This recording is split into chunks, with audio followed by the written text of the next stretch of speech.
What we do here is go back.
What we do here is go back.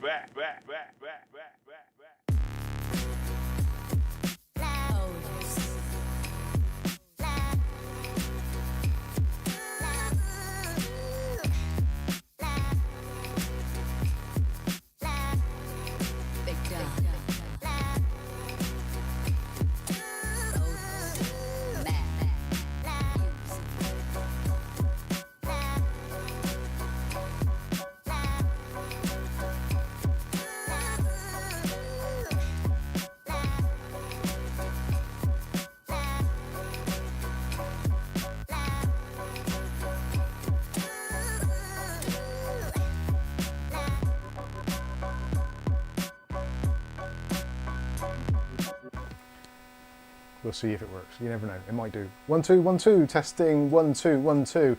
This is Mike's unboxing reviews and how-to on the 2nd of December. That's so terrifying. 2023. Hopefully we're having a fantastic evening. It's bloody cold here in the United Kingdom. Currently we're rocking about 0 degrees and forecast for snow tonight. Hopefully, yeah, is the buzzy noise mic.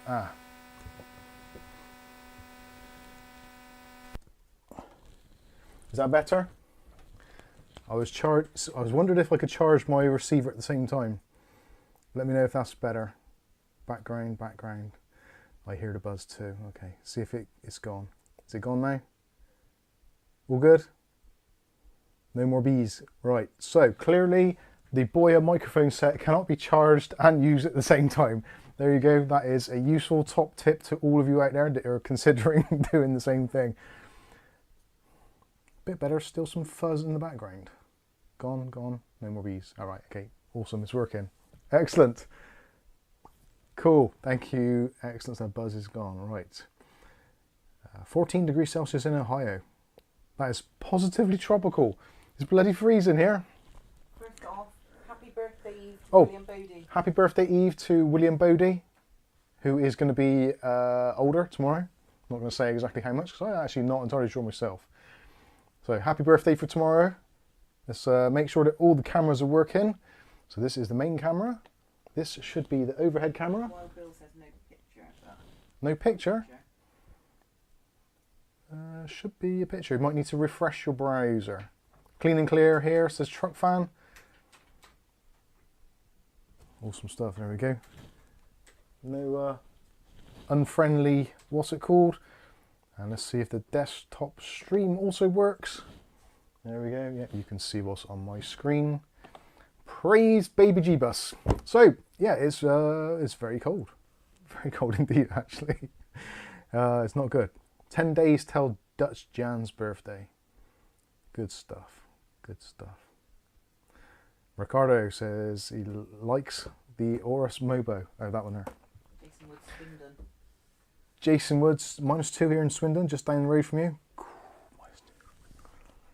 I don't like the cold weather, I'll be fair. I'm rocking so much merch, it's just not even funny. So Mike's unboxing hat. Mike's unboxing, is it technically a hoodie if it's got a zip? What's the deal with that? Is a hoodie if it's a zip, or is it a zip called a zip-through hoodie? Technical terms, I don't know. Talk to me about PCI Express buses, I'm all over it. But when it comes to high fashion, I've got no idea whatsoever. Mark Barry says it's -12 degrees in Scotland tonight. Well, that's what you get for living that far north. It's your own bloody fault. It's bad enough for us. We can't really get, well, we can get a bit more southern. Probably should do, actually. But Mark Berry is Devon, though. Charles says he hates the cold. I prefer 100+ degrees, what we had last August. Yes. Please, can we have some global warming? I would like some global warming now. Can I have some, please? Like, the 40 degrees that we had was awesome. Hairspray. Yeah, that's right, yeah. I'm going to start using hairspray. If we don't get an increase in temperatures, I'm going to start using hairspray again. And I suggest all of you other follically challenged individuals out there, get the hairspray out and just whack it into the air. And if you've got any old fridge freezers or freezers, they got those CFC gases in the back, just cut them open, let those gases out. Let's destroy that ozone layer. Oh dear, there we go. Kieran says, I'm warm thankfully, but didn't stop me from getting COVID. Ugh. This dry cough is getting on my nerves. Oh, sucks. Cosmic Space Muffins in the chat, not seen you for a while. -18 here, stop complaining. -18, yeah, but we're, as a country, we're not prepared for weather in any way, shape or form. We're a tiny little pissant island in the middle of nowhere. So any weather is like catastrophic. If there's a couple of snowflakes, and I don't mean those that are complaining about everything, I mean the actual ones that fall from the sky. If there's any of those that even get remotely near the rail track, it's like game over. The country is at a complete standstill. I think it's because we have quite a lot of humidity in the UK. And that humidity mixed with cold weather means ice and sleet, and we don't get that nice powdery dry snow that you get in America, like in California and stuff, in the mountains there. You get that really nice powdery snow. And it's because we get just slush. It's horrible. Clears their paths, yeah, it's rubbish. and no one grits the roads. It doesn't help at all. Anyway, good to see you all in the chat. I'm sure Rick H says, I like your little pissant island. You could probably buy it. I think it is going to be up for sale soon. Minus figures, probably. Yeah, you can. They might even pay you to take it, to be fair. There's a super chat just coming in from Gary. I should address the super chats. We've had a couple in already. So Gary has sent us $10 and says, congrats on 100,000 subscribers. You and Kath deserve it. Well, I do. Kath doesn't. Gary, we need his details, don't we? Gary, also, yes, please send Kath or myself your details On email. On an email. Mike@mikesunboxing.com, or on our Discord or anything like that. You're one of our paid members for YouTube or Patreon. I think it's just YouTube. So yeah, we like to send you a Christmas gift this time of year. So make sure you get in touch. If you don't, you won't get one. And well, you might not get it by Christmas. Yeah, you might not get it by Christmas. Okay. There. Should we do the two others? Right, yeah. Thank you for that. Is that even on the screen? No, I didn't even click on it, did I? I'm rubbish. There we go. That's better. Yes, so for those of you that are watching, have been with us a while, we have actually hit 100,000 subscribers. Unbelievably. This was, yeah, one of those cool milestones. I've said it many, many times before on our journey on YouTube. The subscriber count has never, ever been a motivating factor to what we do. At all. From the very beginning, people were like, oh, that's great. How many subs you got? I was like, well, this is how many we've got. No one ever says, how many views do you get? Because that is the real metric. Because you could have a billion subscribers, but if no one's actually watching your videos, it's all a kind of wasted effort. And we're very, very privileged, and we've done some, I would say, a very diverse range of content. We don't have a specific niche that we really kind of hone in on. We do cover a lot of stuff, and because of that, last month we've just had the figures come in for November. We're somewhere around about 900,000 views. So if every subscriber is watching 9 videos, that's pretty darn cool. I could live with that. So anyway, thank you for the super chat to Gary. And where's the other one? It's not coming up on my feed for some reason. There's a rally. Oh, there we go, Mick Woods. I I can see that one. For Yeah, O'Reilly sent in £10 as well to say put some heating on, but we can't put the heating on because we've got the little kittens out. We can put heating on, yeah. We can't light the fire, which is a bit of a shame. That's proper nice heat, not the rubbish that comes from the combi boiler. And Mick has also sent a £10 super chat. Gosh, my eyes. Could you please not do that? I'm gonna. each. Viewer warning: you may have a seizure. I'm gonna have one, I swear. And Mick says, "Hi everyone, all 100k of you. It may be -2 degrees outside, but my ears is nice and warm under my new mub hat. Haha. Awesome stuff. Glad you like it. Actually, yeah, I am rocking the slightly older version, the Mark 1. The Mark 2. I've actually got Mic one. Yeah, the Mic 1, Mub 1, and this thing is actually, I've worn this basically kind of a year and a bit now, and I've not even thrown it in the dishwasher. Dishwasher? Why would you put it in the dishwasher? Why would you do that? No one would do that. It's not gone in the wash or anything. Literally, I just keep on throwing it on because it's great. And yeah, the stitching has faded somewhat, but I think a little wash and that'll be absolutely fine. So this is the Mark II, slightly bigger hat, covers down the neck a bit more, which is good. It's chilly out, and you got a little bobble on the top, so you can feel a little bit Christmassy.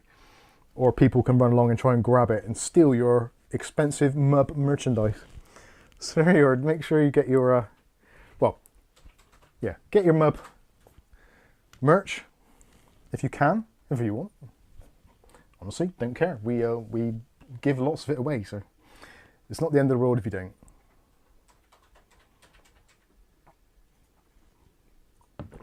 Yeah, so a lot of people have said, Mike, why don't you do like 100,000 subs studio tour or some kind of celebration or something? And again, to be honest with you, the sub count, yes, it's nice because it is it's one of those things. It's like it's one of those like nice milestones to have.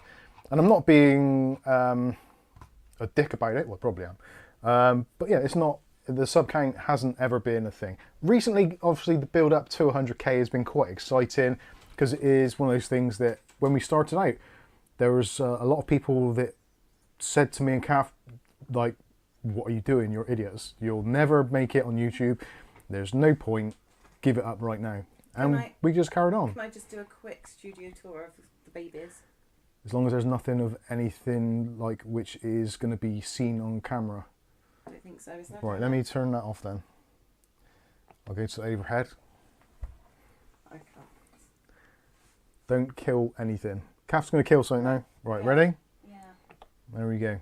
You have cat mode. Oh, I better turn the captions off. There we go. So there is the Mub cat. So we've got Poppy there at the top of the screen. Just moving down slightly from Poppy, the one curled up to her butthole is, I think, possibly Candy. Underneath Candy, the one who's moving around a little bit now, that's Dave.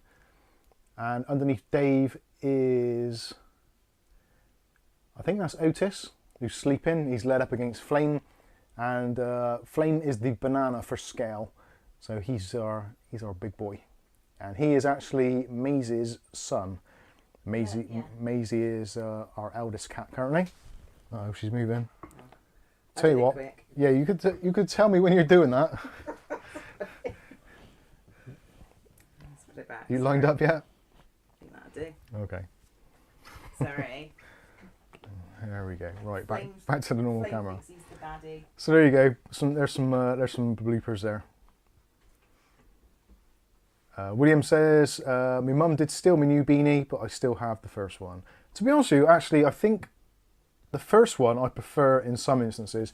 I think if it's windy out, the first one has got a tighter knit to it. The actual stitching and the kind of fabric is a tighter weave. Whereas the second one, I think personally, is a little bit lighter in weight and also a bit more stretchy. It's actually thicker as well, it's more chunky, but there's a bit more air gap in it. So like this would be great if you're literally out skiing or something on a sunny mountain. So it's cold, but not so windy, if you know what I mean. Anyway, yeah, so these are better in the wind. These are better just for warming if it's not windy. But both of them are better than nothing if you're a baldy like me, because your head gets really cold. It's awful. O'Reilly says, calf panned fast enough. Awesome stuff. So, yeah, there we go. Joe Barnes says, should have said babies, lol. Not kittens, babies. Dutch Jan hates snow. Well, we might get some tomorrow. To be honest with Bristol, where we are, obviously, if you haven't guessed by the accent already, Bristol is a relatively flat area. So generally, because we've got the Welsh valleys on one side and then we've got like the Yorkshire, is it the Pennines or something, on the other, we're kind of dipped in between them geographically. So the snow generally kind of hits one side or the other and kind of passes over. Bristol is relatively flat. There's a few areas which have got rather steep hills, but in terms of the general layout, it is quite flat. So yeah, we're relatively lucky in that regard. Where's Uggs tonight? Well, yeah, where is Ugly Bob? He must be out doing things. Anyway, there is a poll running at the moment, so for those of you that are not really up to date or what we've been doing or in our Discord, then yeah, you'll probably know about this. So this motherboard here with the somewhat interesting packaging, let's say. I still don't know where I'm going to need to claim for this, because that packaging is pretty naff, isn't it?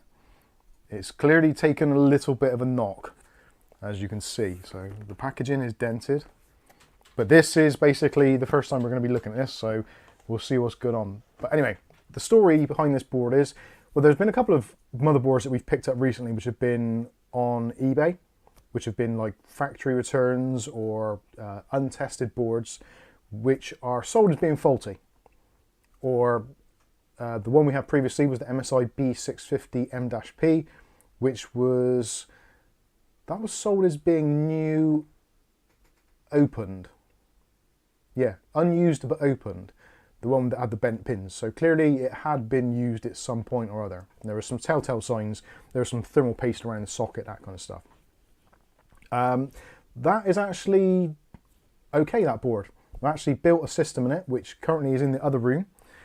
And I've got in there the 7500F, which we got from AliExpress. So put together a nice little system on there. It's actually performing quite nicely. There's also a GTX 1080, an EVGA card in there, which actually suits the build really nicely. So you'll be seeing some of that next week, possibly. That is going to be going up for sale very shortly.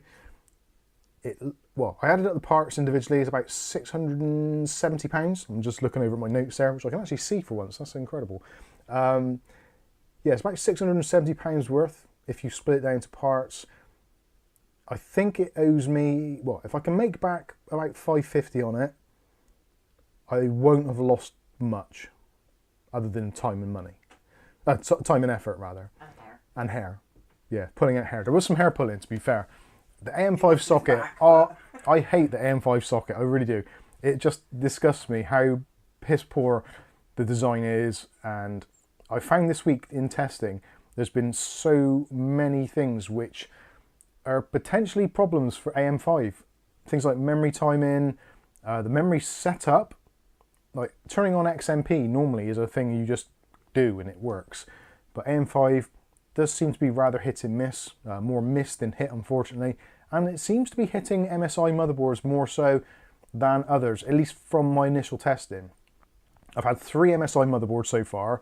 Every single one of them has been problematic to some degree. Sorry, no. 3 boards or 4? Tomahawk, Edge Wi-Fi. Yeah, three boards so far.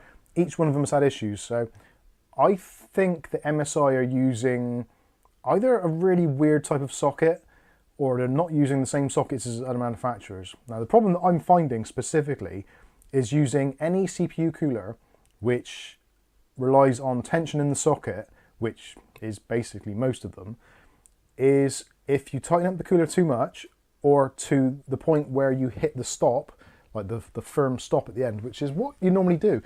It used to be with AM4, if you had a processor and it wasn't quite cooling as well as you'd want it to, you just keep on screwing the screws until you hit that hard stop. And you normally find that it would squidge the paste out a little bit, make a better contact, and you get better temperatures.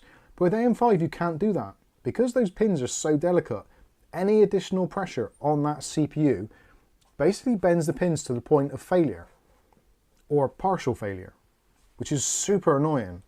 So I've got to the point now where I'm just releasing the tension off the CPU coolers after installing, and it is seeming to be much better. But as always, your mileage may vary. What's that from? Sorry, I can't see. When was that today? Oh, Nick Barnes, thank you. Nick Barnes, thank you for the PayPal donation. Much appreciated, sir. Thank you, thank you, thank you. Happy days. Yeah, so AM5 socket is very temperamental, I think, personally. More so if you're using one of those mounting frames. I found that the AM5 mounting frame on MSI boards was really problematic. So much to the point that I took it off and just went back to the old-fashioned retention mechanism. Now, they don't really need mounting brackets, but yeah, you get kind of drawn in on these things. So, AM4 is, if you're looking at building and selling systems, or at least building them with the idea of passing them on to someone, and especially someone who doesn't want to do maybe technical support on these things when they're gone, my strong suggestion is don't sell an AM5 system.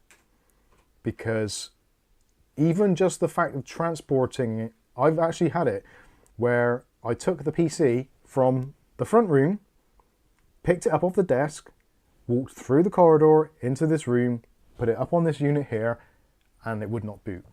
From being a working system in that room to coming in here, and I literally had to take the CPU cooler off, take the processor out, put the processor back in, mount the cooler back on again, and it worked. So that's the sort of thing that you may have to put up with. So if you are building an AM5 system and you're selling it, just be prepared for like weird things to happen. Especially more so on MSI boards, it does seem at the moment. The ASUS one, touch wood, has been brilliant. And I've unplugged that one, moved it around. I actually dropped it a little bit the other day onto the table, and I was like, oh crap.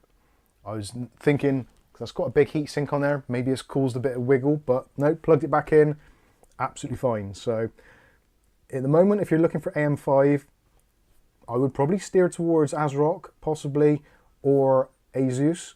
Gigabyte I've not yet tested. I am going to be getting some Gigabyte boards in to see how that goes. Speaking of Gigabyte boards, we have got a Gigabyte board on the desk here, which is our good old X570i Aorus Pro Wi-Fi, which this was another board which we picked up off of eBay. Actually, this was Facebook Marketplace, but the same sort of thing. So it's kind of a potentially faulty board, which turned out to actually work with a little bit of messing around, updating BIOSes, etc, etc. So that was a good one. And we are going to be testing it with this board. So the story behind this, I should get to. Matthew Day, I think it was, pointed this out originally, saying this looks like a really good deal. And it was listed as being, I think it was £40, buy it now. Being listed as, well, actually, I took the listing and put it in the video description. So you can see the exact video, sorry, you can see the exact eBay description in the video notes. So if you want to have a quick look at that, you can do.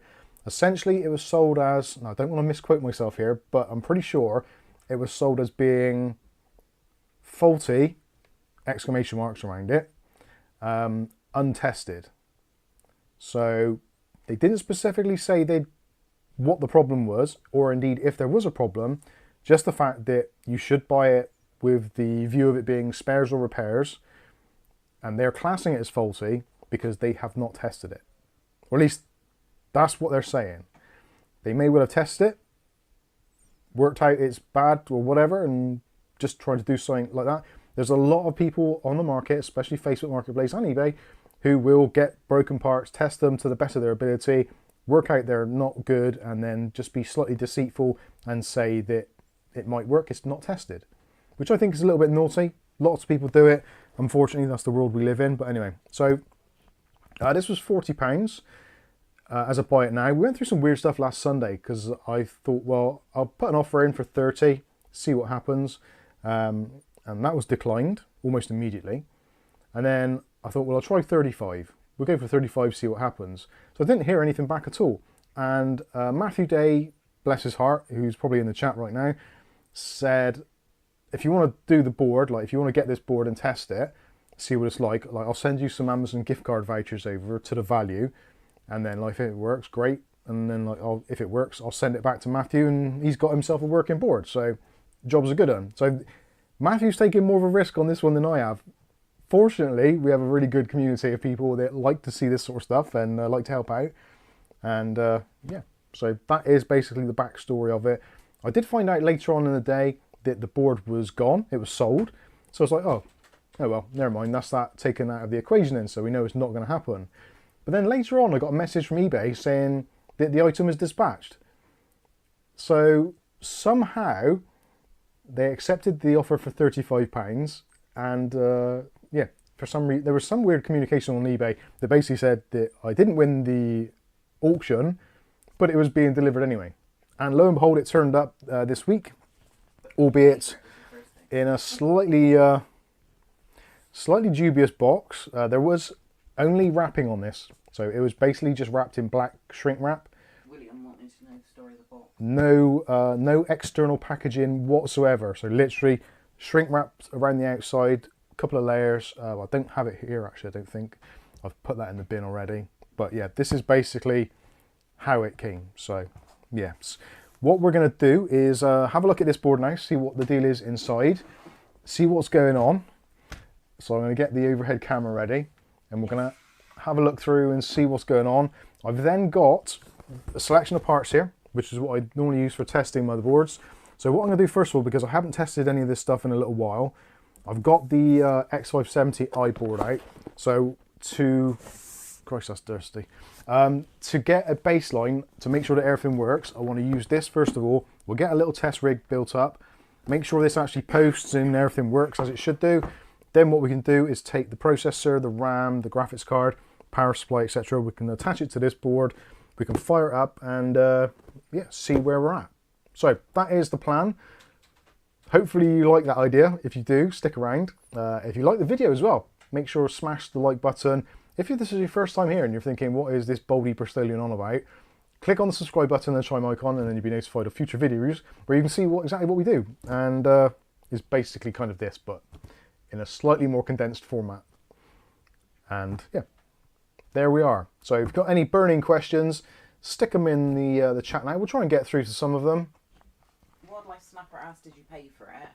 You got told to pay for it, didn't you? Yeah, Wildlife Snapper, I basically bid on this from my eBay account, well, CAF's eBay account, and then in the process of things, Matthew offered the Amazon vouchers. So I'm not sure what's going to happen. If it works, then I guess I'm just going to send it off to Matthew and he can use it to build up a system. If it doesn't work, I don't know. I don't know. We'll cross that bridge when we come to it. We'll see what happens. Yeah, hopefully, fingers crossed it'll be okay. But if there's any of you in the chat who are any good with electronics or know how to diagnose things, or actually to do circuit testing, basic circuit testing, that might be handy, because we never know. Anything can happen. I'm hoping it doesn't go bang. That would be bad. What happened to the box? What happened to the box? I don't know what happened to the box. How it arrived. This is how it arrived. So I'm guessing it's had some impact. If you see by the deformation or deformation of this section here and here, it's definitely had a considerable bump. Yeah, other than that, I cannot tell you. Like I said, it came, imagine this just wrapped in a carrier bag and some sellotape around it. That is essentially how it arrived. So yeah, this is kind of it. And I'm also going to be using this video to some extent as a form of how to claim for postage or whatever if this does turn out to not work. Because potentially you could argue that it maybe did work, but it's had such a big hit that it might not now. So that might be on the postal service. So Nick Barnes did say, don't use parcel force. Yeah. And also you could mention about that, how you're not actually insured unless you have a receipt. Yeah, that's actually a good point. If for those of you who are in the UK or are using some UK postal service to send stuff externally to us, Parcel Force is now basically Parcel to Go. It's the same company, or effectively the same part of the same company. So when you pay for insurance, when you're posting stuff, so say for instance, I wanted to send this RAM. So this RAM is Lexar, DDR4, blah, blah, blah, 60, 70 quid, whatever it is. So even though this was sent to me by the manufacturer for review, it's still got a value. If I had to replace this, if it got broken, I would have to still pay the retail price of it. It's not like they grow on trees, unfortunately. Yeah. So if I put this in the post and I then put, I insure the post for the value of what it is, like 70 quid, and pay for that. So £70 insured plus the postage, whatever it is.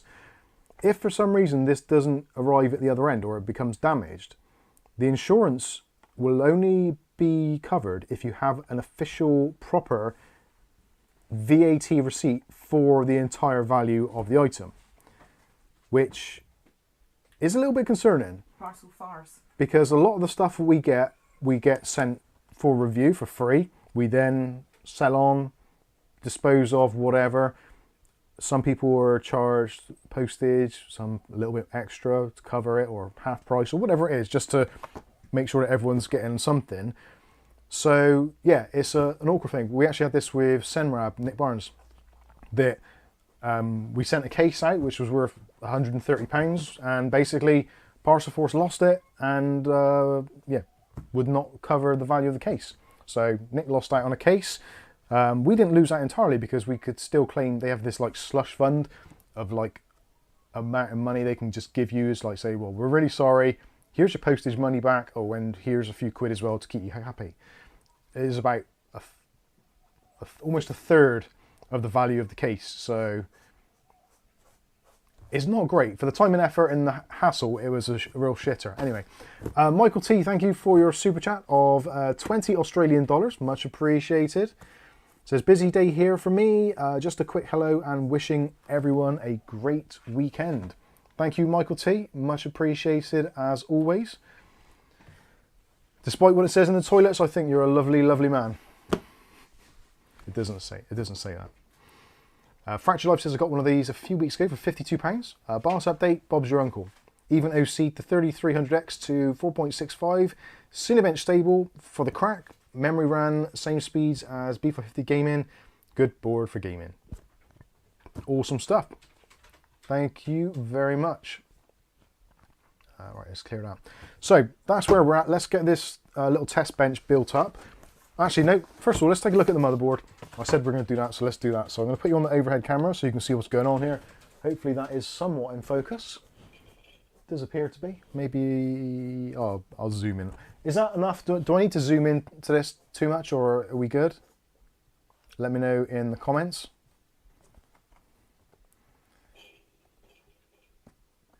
Cheers, Jason. Thanks for stopping by.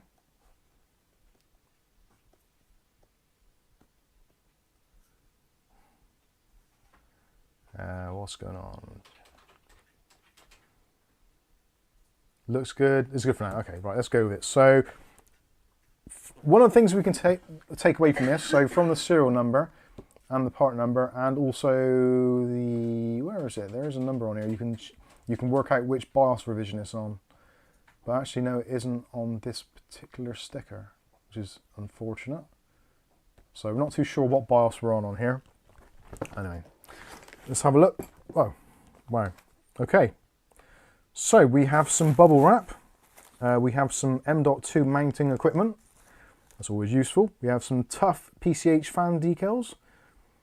Which, oh yeah, I forgot this has actually got a fan, hasn't it, on the chipset. It's been a while since I've seen one. Oh well, so yeah, that's protecting most of it, I'm guessing. It doesn't appear to be much else in here. So, no, don't seem to have a back plate. Board looks pretty clean. Yeah, it doesn't seem like it's had much, if any, use. Although, let me zoom in a minute. So, M.2 cover stuck in lid. yeah, the M.2 cover there has been peeled and removed. That's interesting. Oh, it looks like it's leaked some oil off that pad as well. Yeah, so that's breaking down a little bit. Let's put this on the desk here, and I think it's probably a good idea now that we zoom in somewhat. There we go.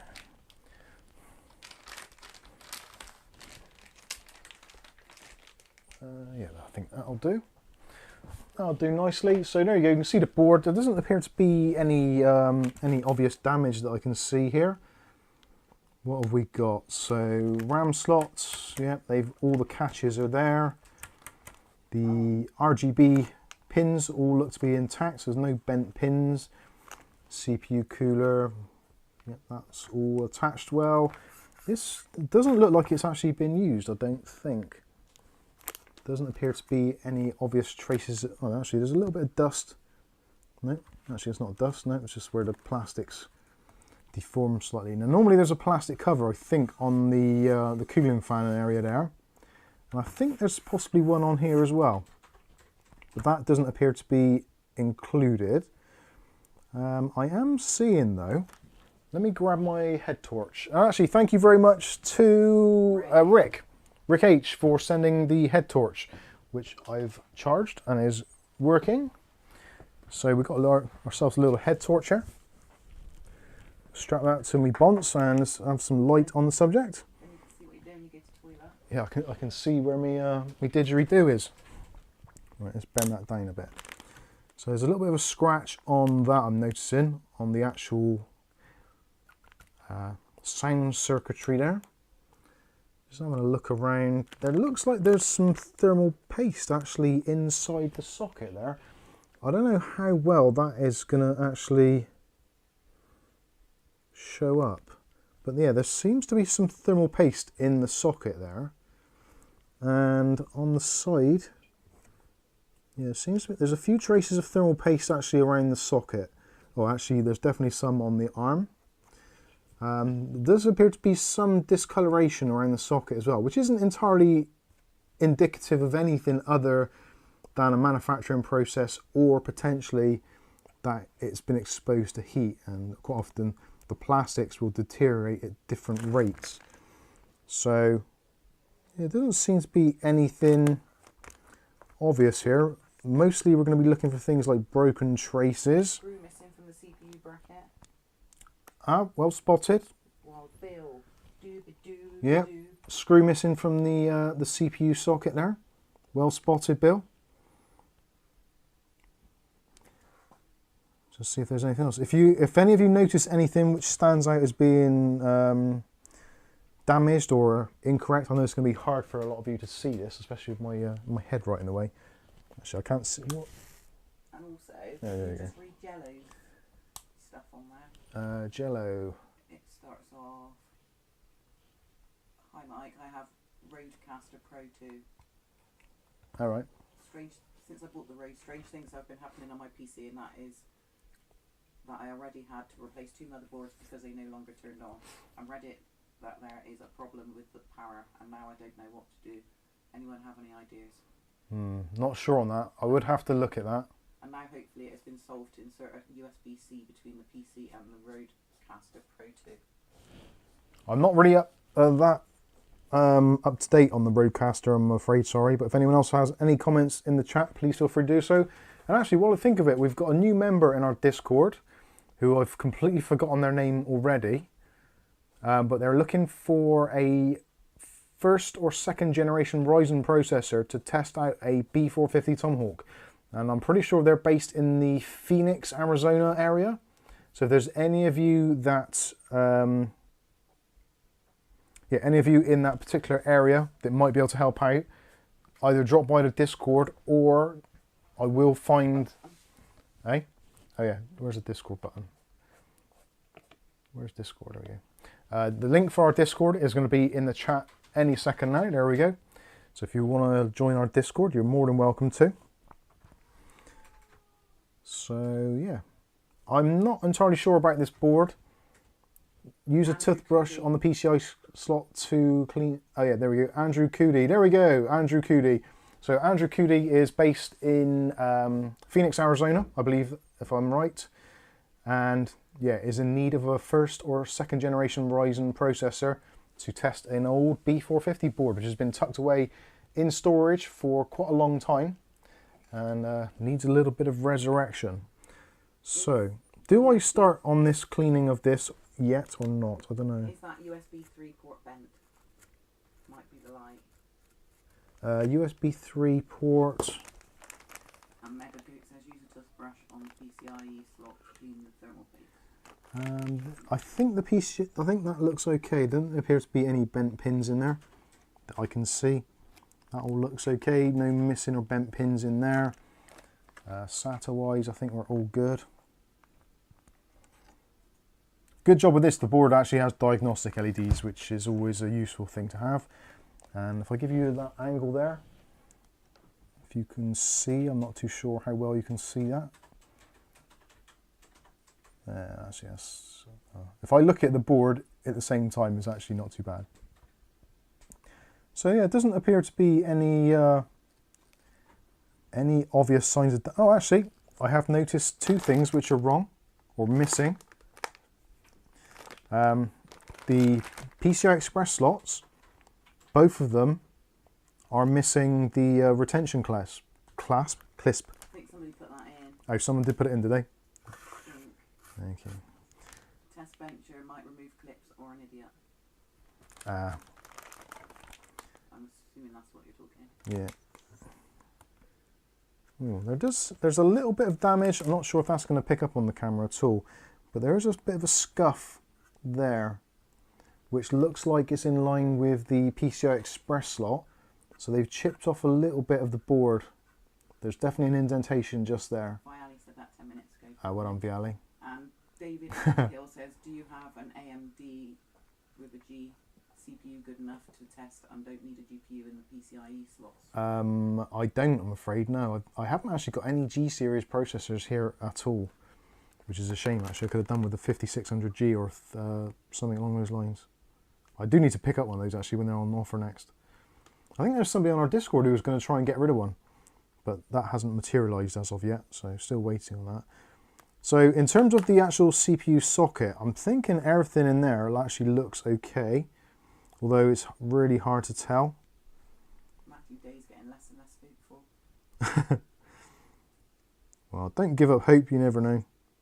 So I think what I might do is I might put some... Rick H usually replaces the battery on used or older boards, cheap insurance. Actually, yeah, that's not a bad idea. Well, I'll tell you what we'll do. We'll take the battery out anyway, just in case, and that will actually allow it to, if for any reason it's still got any of the previous settings from the previous owner, we can reset the CMOS or at least discharge it. If I can remember where the CMOS reset is. Clear RTC down here somewhere. So all we need to do is just bridge it out with something metallic, and that will clear the CMOS completely. Or at least that's the theory. Mitch has joined the Discord. Oh, Mitch, nice one. Right, that should be more than enough discharge for that. I'm a little bit concerned about the crap in the PCI Express. I don't know whether that is actually terrible or not. So I think what I'll do is I will actually, do I want to do that before I try and power it on? I don't want to be held responsible for a board not working, potentially. Because really, if you're buying a used board or anything, you should really not do anything at all to it other than just try and use it in a normal fashion. So any kind of repairs or anything, even just remedial stuff, really you shouldn't even clean it.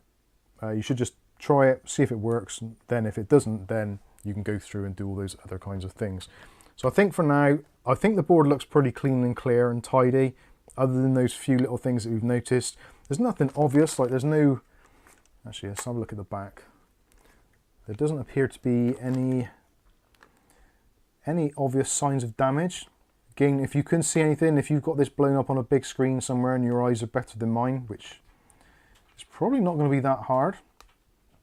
Even if you got blindfold on, you'd be better. I'm not too sure. Yeah, memory.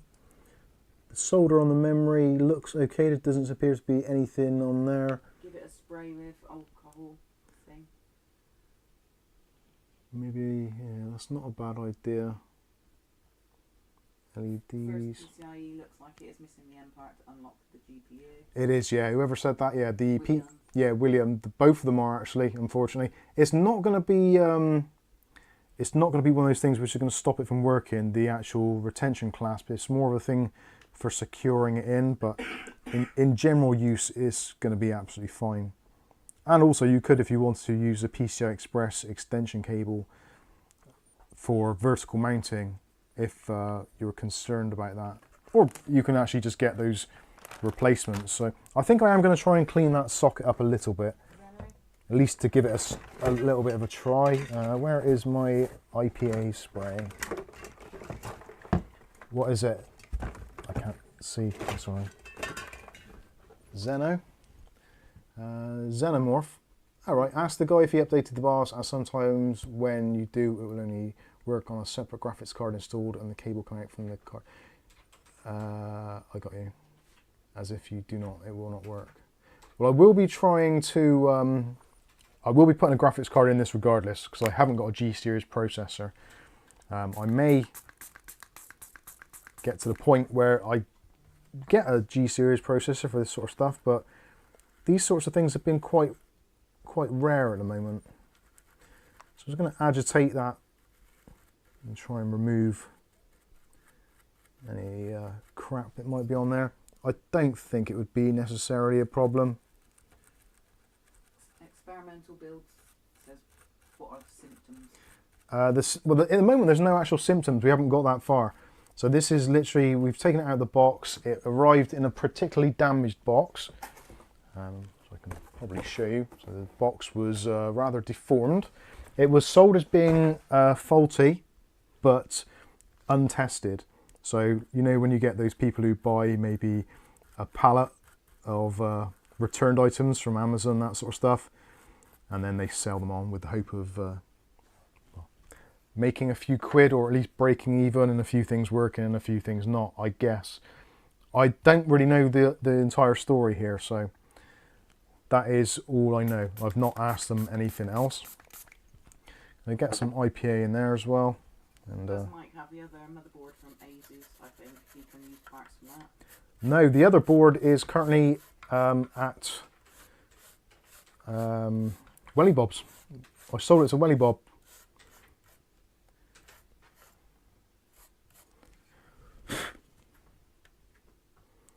Right, just going to clean that socket up. I don't think the socket was necessarily a problem. I think a little bit of is there a scratch on IPA? the logo near golden capacitors?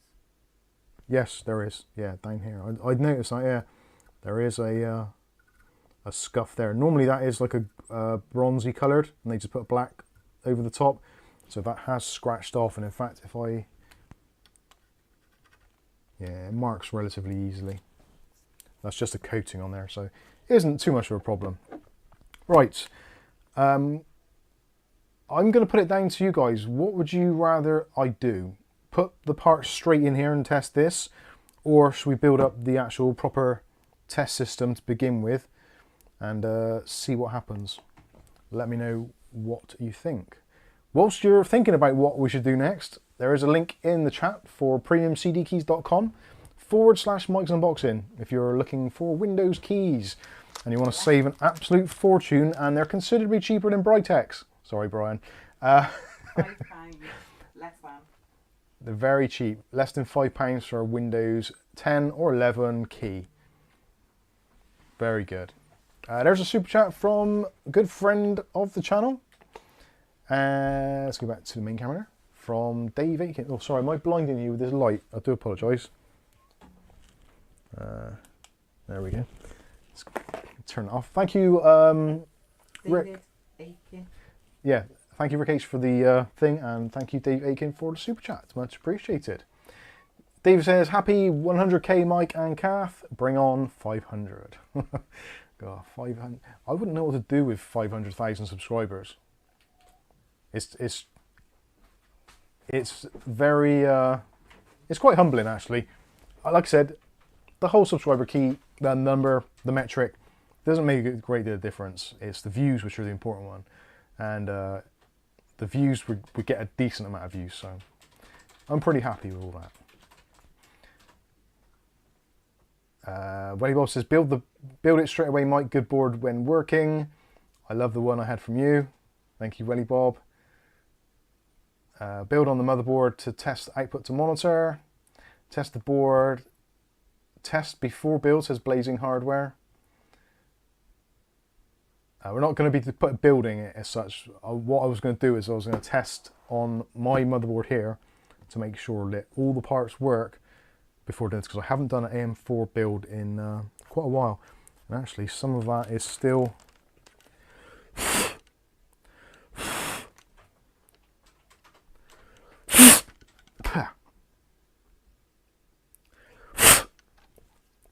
Should have used air duster. Right, I'm going to set up the mini ITX build just to make sure that everything works.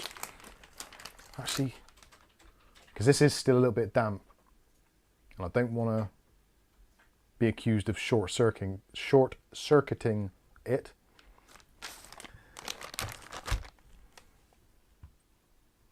So I don't know. Test the Mobo.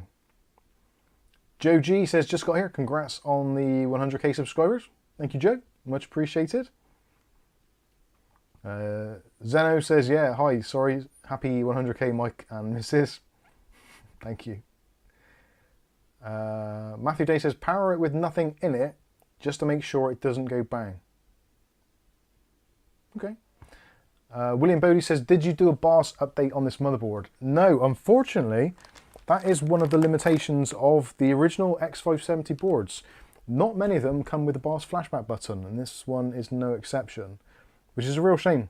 And also, it's not got an I/O shield, which is a bit of a pain, but you do have this bit here, so it kind of covers up the ugliness when it's in a build, but no I/O shield, unfortunately. So, I think that's...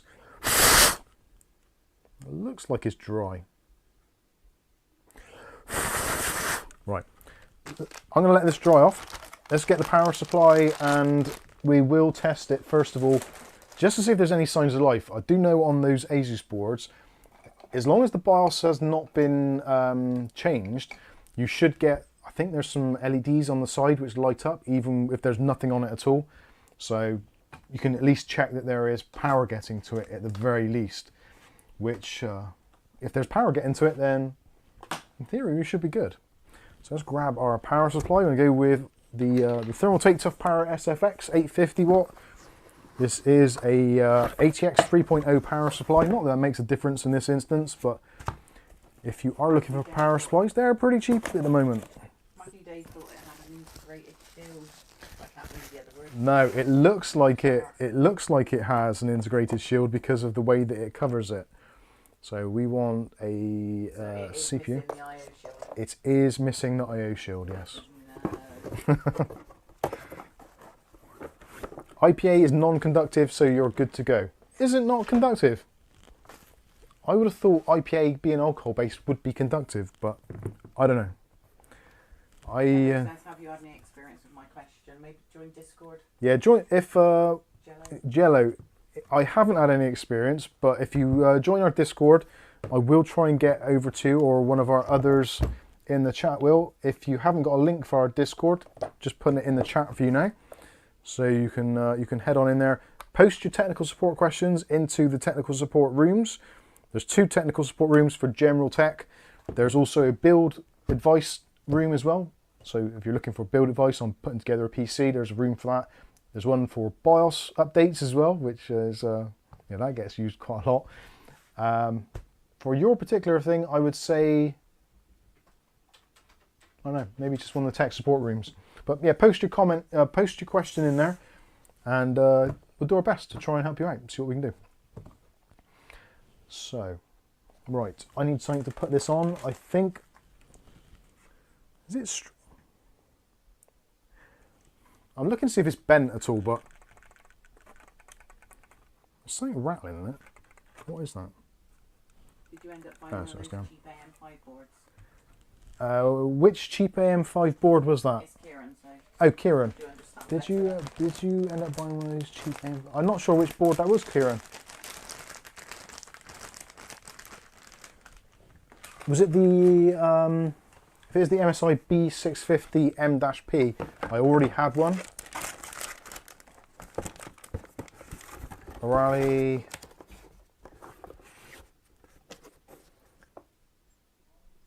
Zen Xenomorph says it is alcohol at 97%.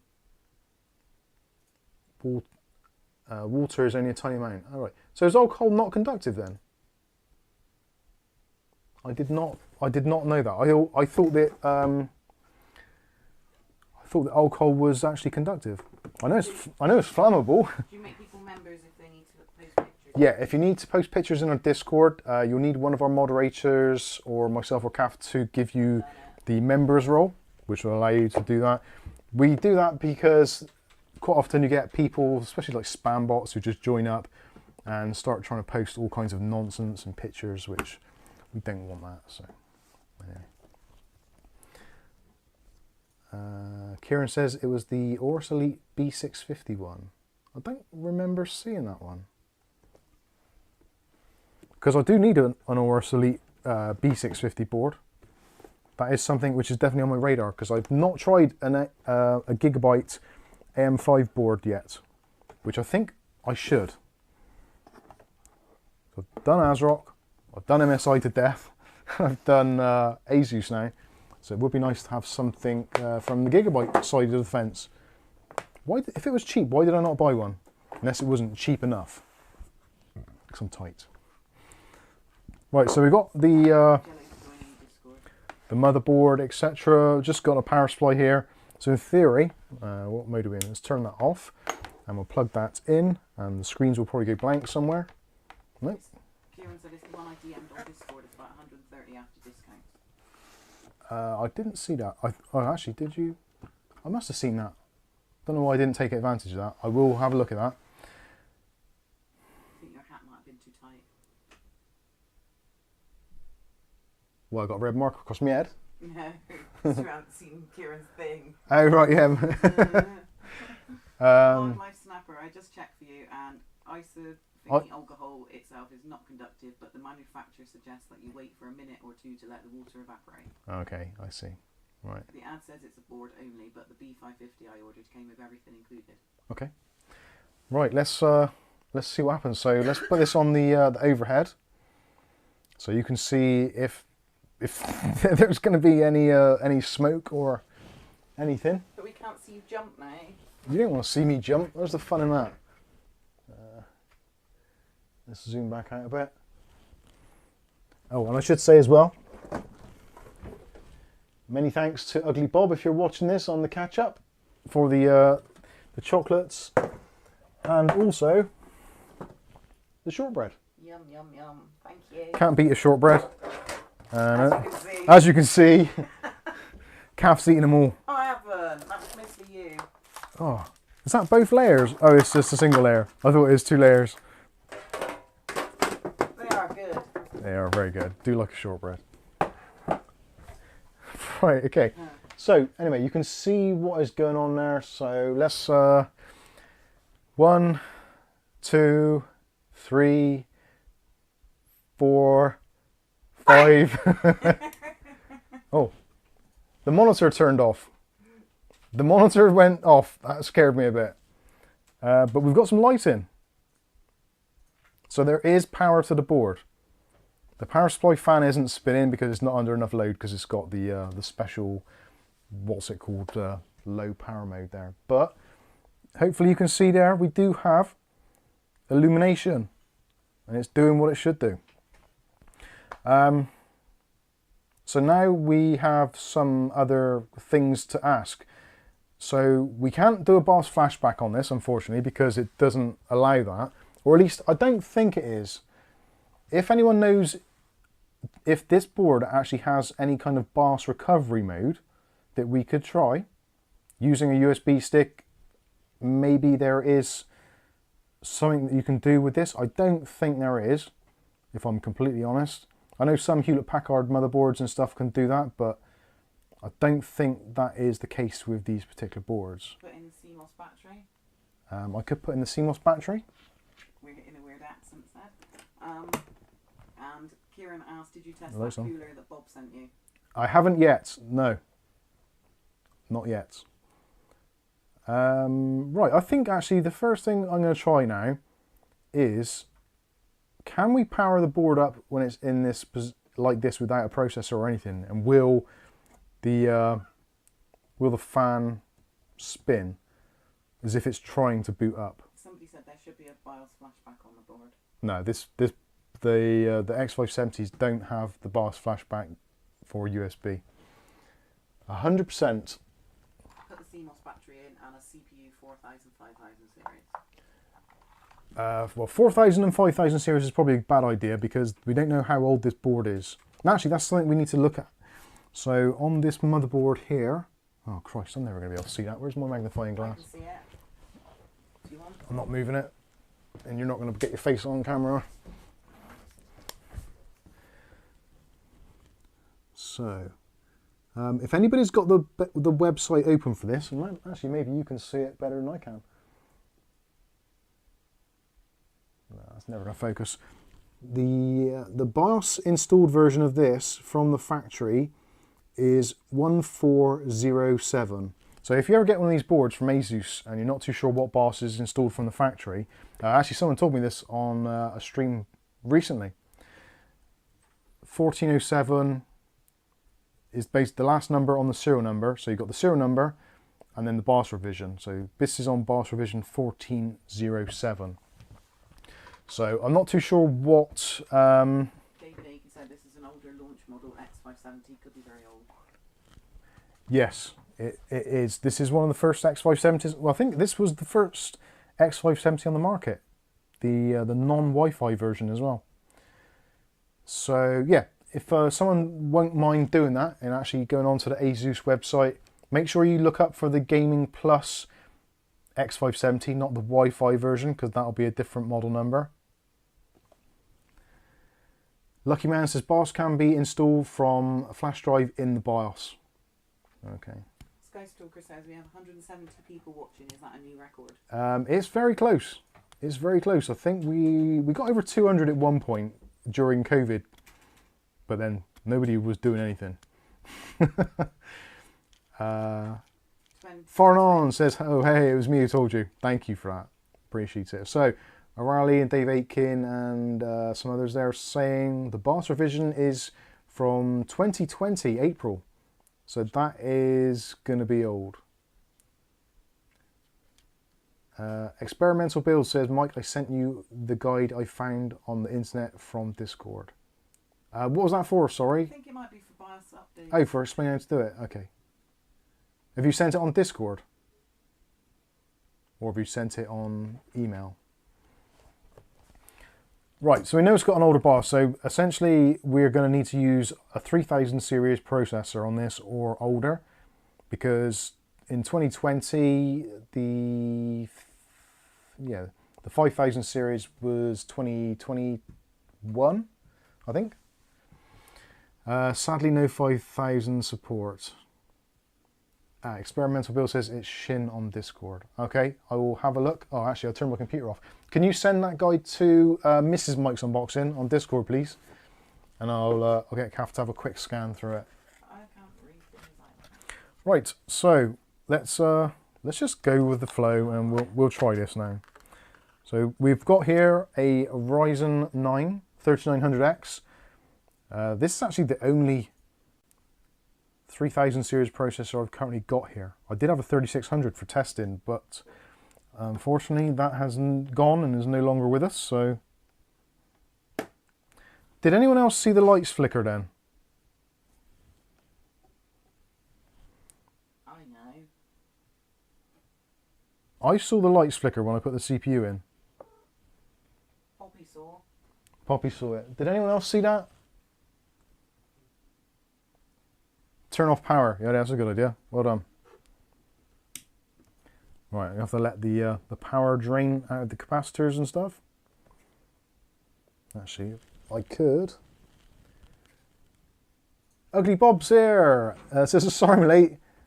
Here's 20 quid to turn a blind eye. This isn't a government meeting.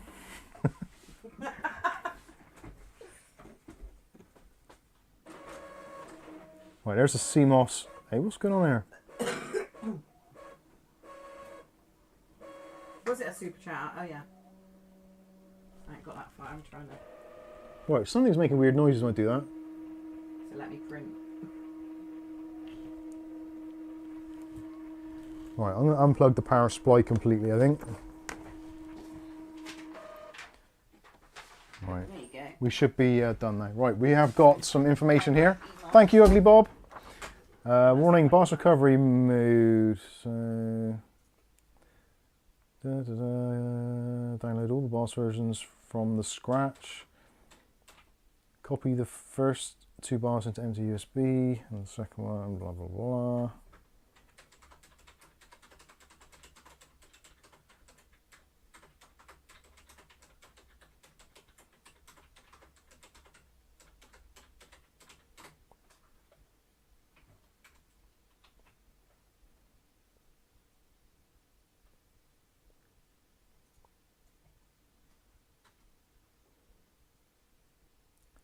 Right, this is a very weird thing. So this BIOS recovery thing, it's actually quite interesting. So,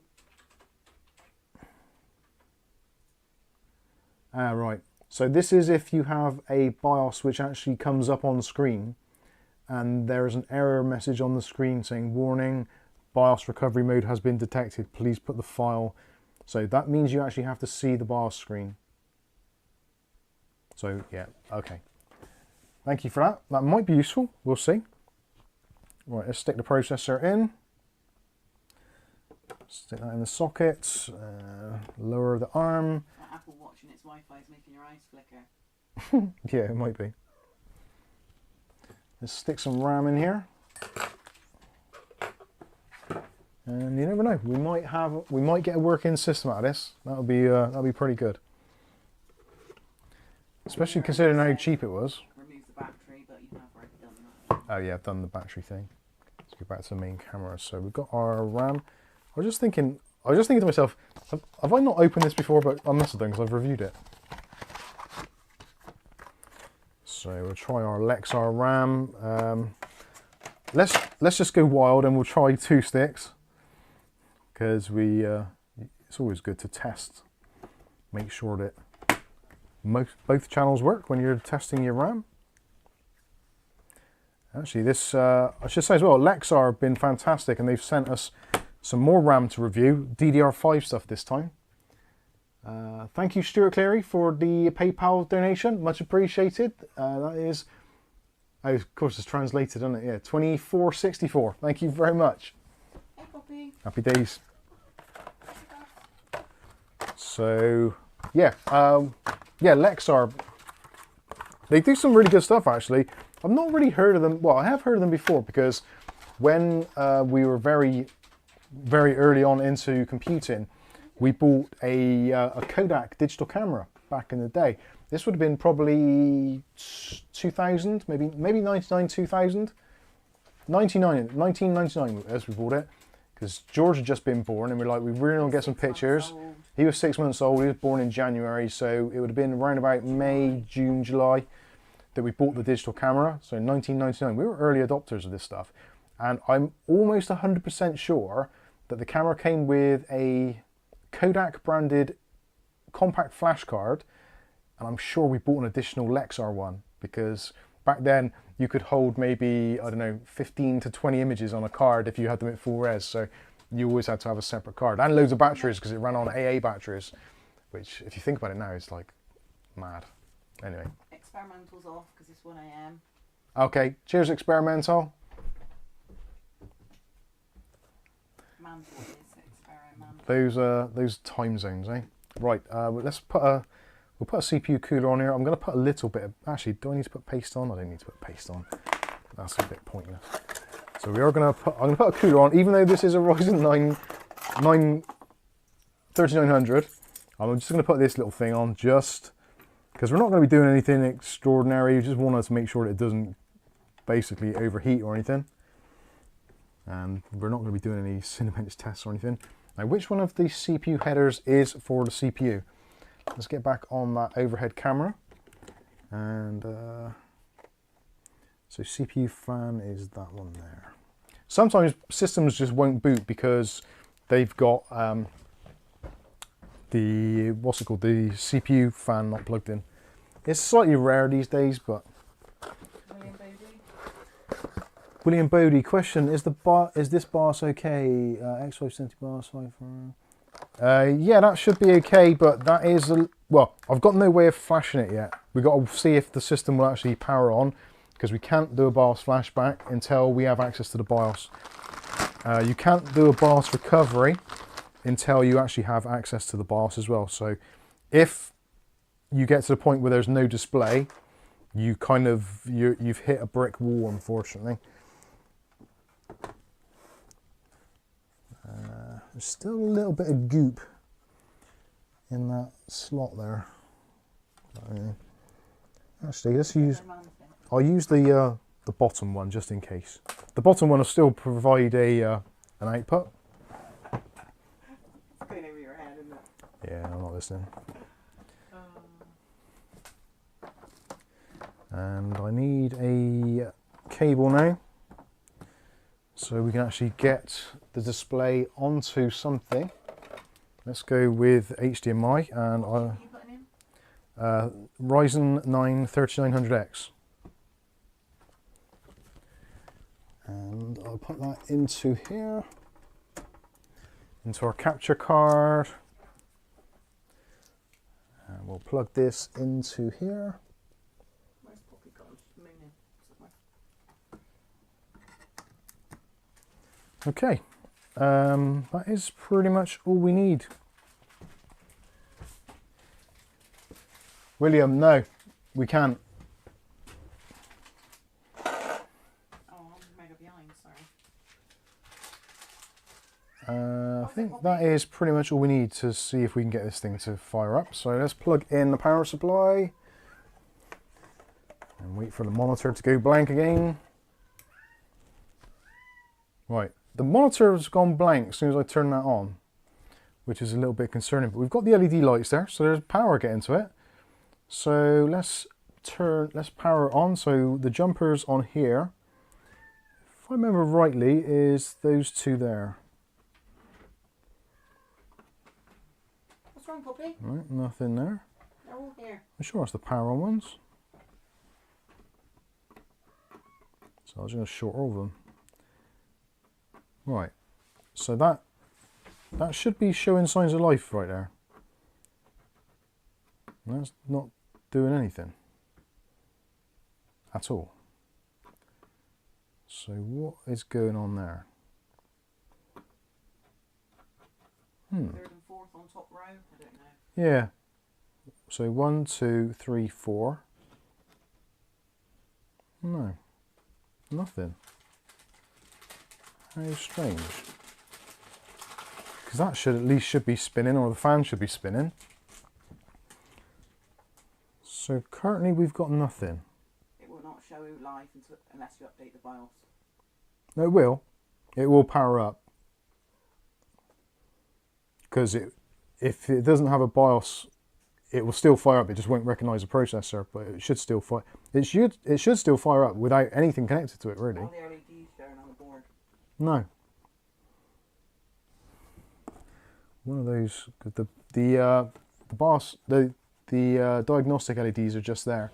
Not sure if you can just like see those, just slightly out of shot. But there is nothing there at all. Normally, if you just jump start it, even without a processor installed, it should still do something. PSU turned on right. Yeah, because we've got the LEDs there, so the board's getting power.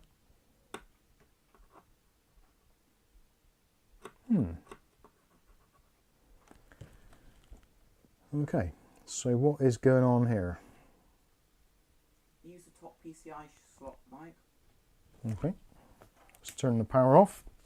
Wait for that to discharge. Leave only one RAM module. Try to move it to a different slot. We'll take out one RAM module.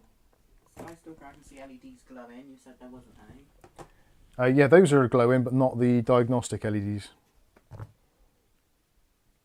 Try a different CMOS battery. Well, I'll tell you what, we'll take the CMOS battery out altogether because you don't necessarily need one. That only saves the settings. So if there is... Actually, did that light turn off straight away when I took that out?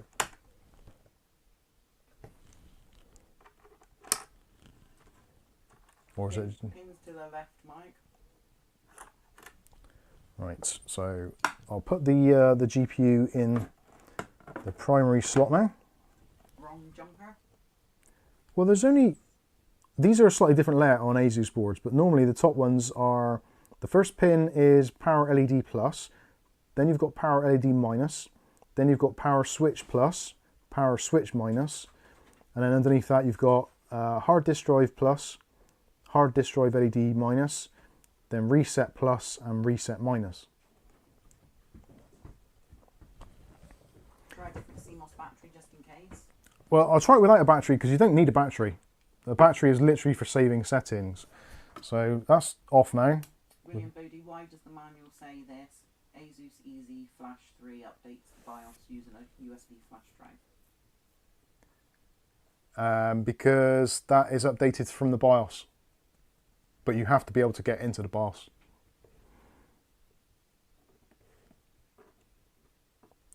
So there's nothing at all, not even a slight click from the power supply. That should be springing into life right now.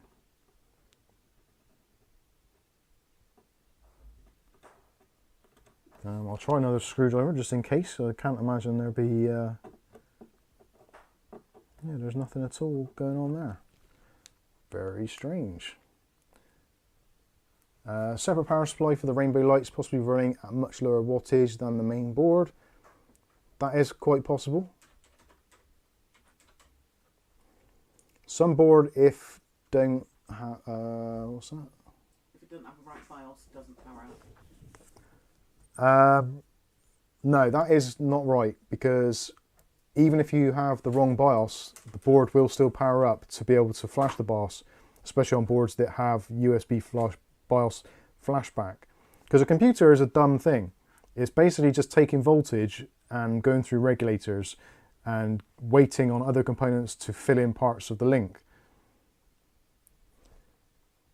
Does the CPU have its own GPU? No. It doesn't have its own GPU. I could take the GPU out, just in case there's a short circuit somewhere. I don't think there is. Top row, pin 3 and 4. So top row, yeah. So 1, 2, 3, 4. No, nothing at all. Not a dicky bird. So that should be, the fan at least should be spinning there, or that one should be spinning. But we don't seem to have anything at all. I don't think it needs the second EPS power. No, it doesn't. You can use just this. You can actually get away with just using a 4-pin on its own on this, and it will still work. I remember when I had one of these before. I've tried that. So we'll unplug that just for shits and giggles, because normally, if you try and power up the motherboard without your EPS, it will still fire up. It just won't display anything, because sometimes some boards are clever enough that they'll say nothing on the screen. So yeah, we're getting nothing at all there. Not a dicky bird. Ah. Now there's something really odd with this. If I short the CMOS there, that is shorting out the LEDs as well.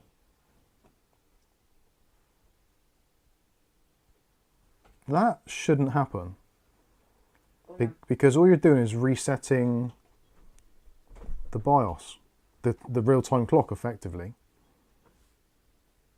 Or does it do that with LEDs on, just so you never noticed it because you never normally have motherboard things on there? Right, let's try it without the RAM. You never know. So we're still powered up because we've got our LEDs here. So pins 3 and 4. I'll do it with a smaller screwdriver so you can see me doing it. So 1, 2, 3, 4. I can run them across there actually. It's still nothing at all. So for a sanity check, let's try the power supply. Davy Jones, give it a magic. Go on, Dave. Kiss. Hello, Dave. Turn another camera. Shinobi says the power supply rail are separated signals, 12, 3.3 and 5 volts. If all are correct, EC are on. Don't go upside down.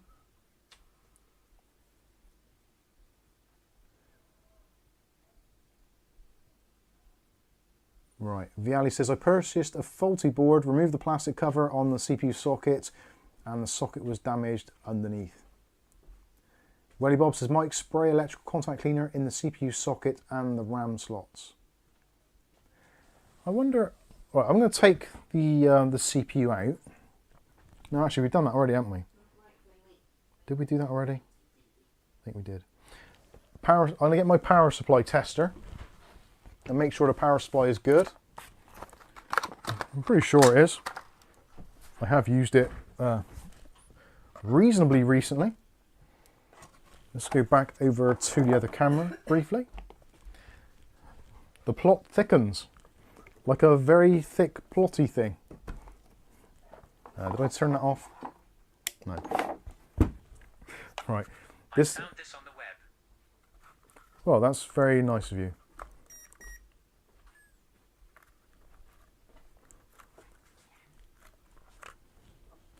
Where are we? 4-pin, 8-pin, 4-pin. Davey? That is EPS. I think. Yeah, that's the one. So. Actually, we haven't got any wires, have we?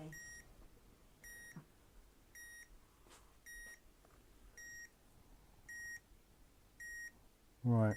The power good signal says 120 milliseconds and it's flashing as if that's a bad thing. 12 volts, 11.8. It's a little bit under. 12 volts, 11.9. This power supply is generally okay. I will grab another one to be on the safe side. Which one? That one.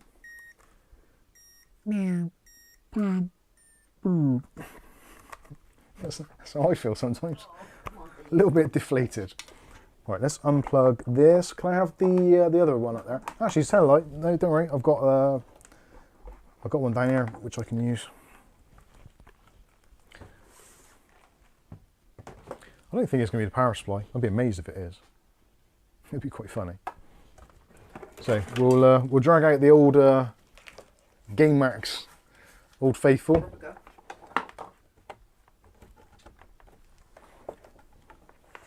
And we'll see what happens. So CPU is the top left. I'll leave the RAM out for now because they don't really make much difference. As you all know, you can boot a system, well, not boot, but you can power on a system. It won't post, but it will kind of work. Okay, Let's see. So, power's on. Okay. So we've got illumination, which is a good sign. Let's go to the overhead again. And at the moment, we've just got a CPU. So literally, the CPU is going to be going into the pins underneath and making contacts to link up all of the different voltage regulators, all that kind of stuff. Really, you don't necessarily need a motherboard to have anything in it for it to still find out. So let's see if we get anything now. No.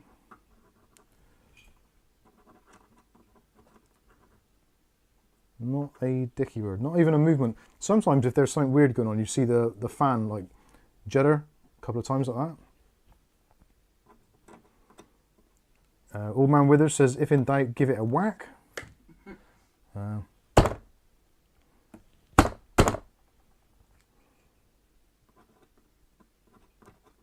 That would be hilarious if it worked. Sadly it didn't. Right, okay.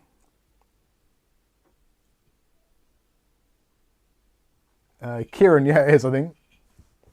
Use a multimeter first. Okay, so where can I use a multimeter on this? You'll have to excuse my ignorance. I'm an absolute novice when it comes to multimeters and that kind of stuff. So where could I actually check for voltages or shorts?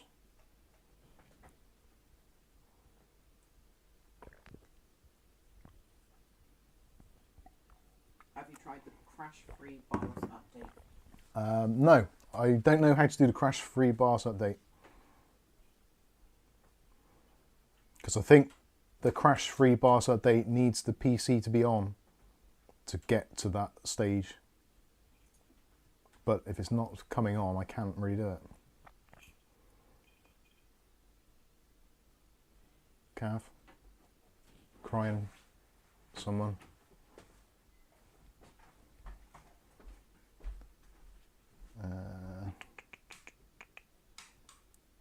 Paranoid says apparently a bad PSU can kill the board circuitry responsible for power up, and then it won't do the power on procedure without you shorting the PSU pins. Okay.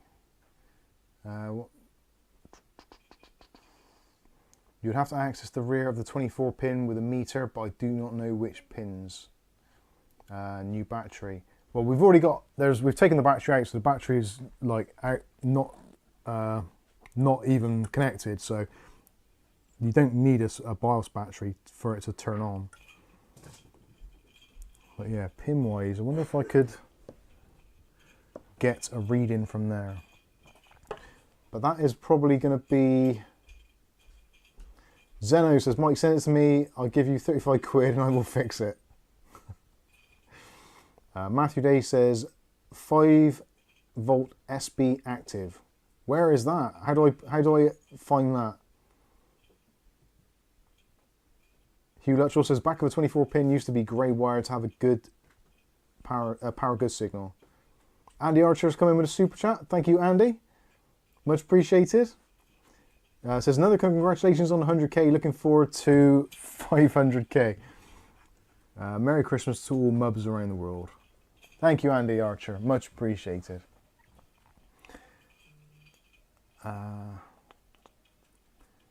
Wolfman, right? This this motherboard doesn't have a rear flash port. That is part of the well, I would say part of the problem.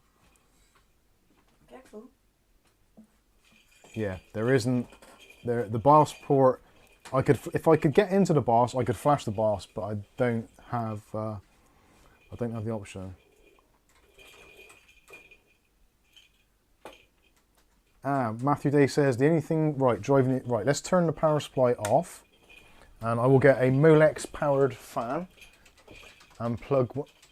Hang on, Molex powered fan. I think I've thrown all those in the bin because I'm not a heathen. What have I got elsewise? Actually, if I plug in something like an RGB controller, that'll do it, won't it? As long as it shows that the power supply is actually doing something. A new battery. Yeah, a new battery isn't going to fix it. I will try a new battery, but it isn't going to change anything, unfortunately, because the battery isn't being used. The battery is only used to store information, not to actually power the board or create any circuitry in the board. What have I got here?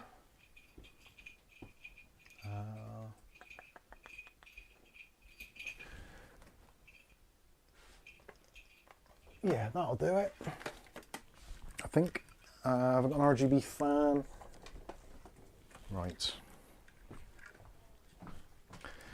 Okie dokie. Right, what I'm going to try and do now, just to validate that the power supply is actually going to the power on phase, I'm going to plug in a SATA fan controller, and I'm going to plug in just a regular fan.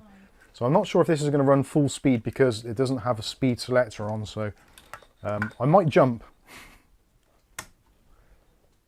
Right, so it would appear that it's not short-circuited as such, because this would be on straight away. Right, and jump starting the power supply is having no bearing on that whatsoever. And actually, I could probably just plug it into one of those. This is not going to make any difference at all. Kath, can you pass me? Oh, actually, you can't, can you?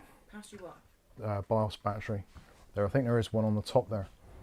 On the batteries on that shelf that I opened for, I think it was the last time actually.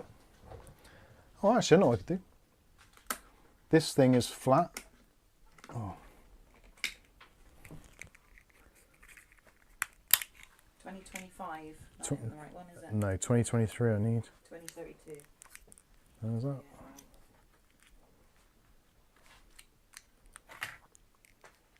right. Right, that battery works that was in the BIOS.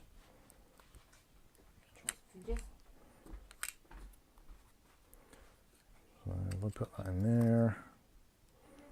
How does that go back together? There.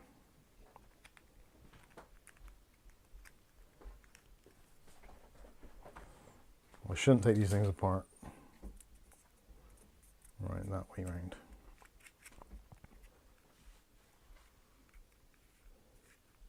Nope.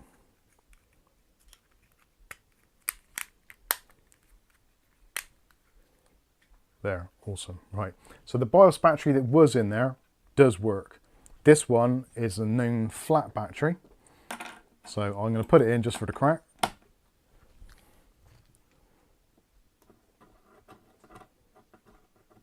Nope. Completely dead. So I'm pretty sure that is a dead battery, so I'll put it over there. 22.4 degrees Celsius in here, it's not too bad. And let's get out a new drawer cell.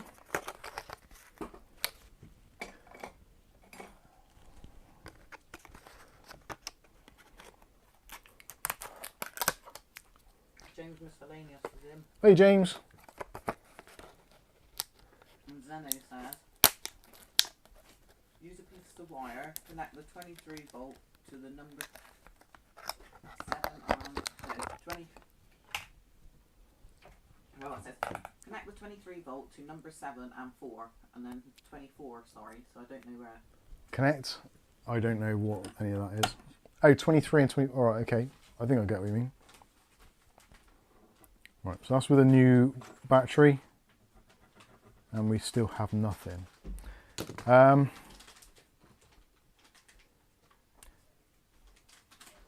For the power switch, all right, James, I will do that. I'll have to scroll back up now. James says 100k subs took too long to get there.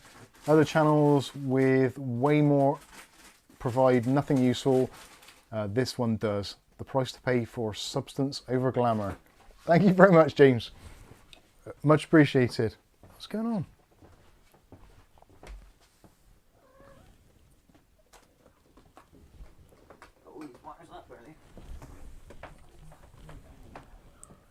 Bloody cats. Right, I stood up for something then. Oh yeah, I know what it was.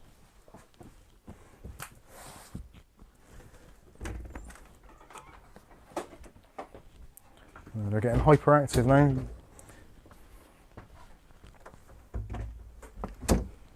Right, where is my circuit tester?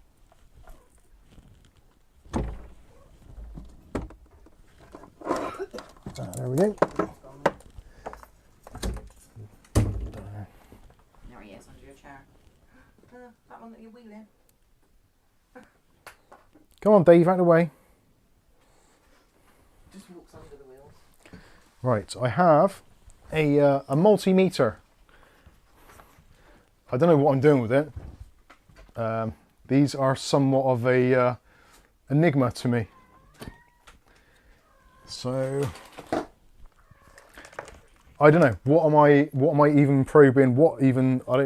Voltage, I'm guessing I should be at 20 for DC voltage, because it's 12 volts, so I'm guessing that would be right. I don't know. Apparently I've got some voltage, not a lot. Actually, where is my battery? I can test my battery.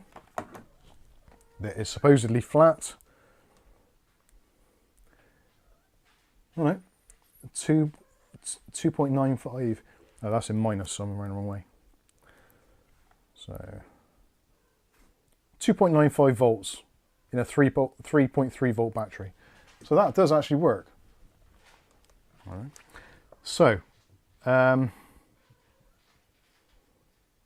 trying to think which circuits would maybe have power going through them that shouldn't.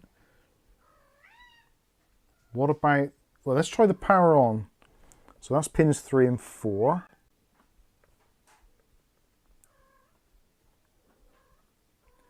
So shorting the 2 pins out there, in theory, should open the gate for the main power. But there is apparently nothing there.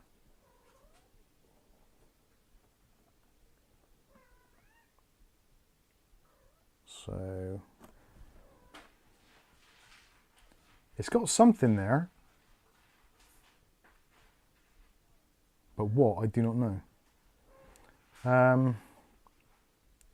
Let's try power LED.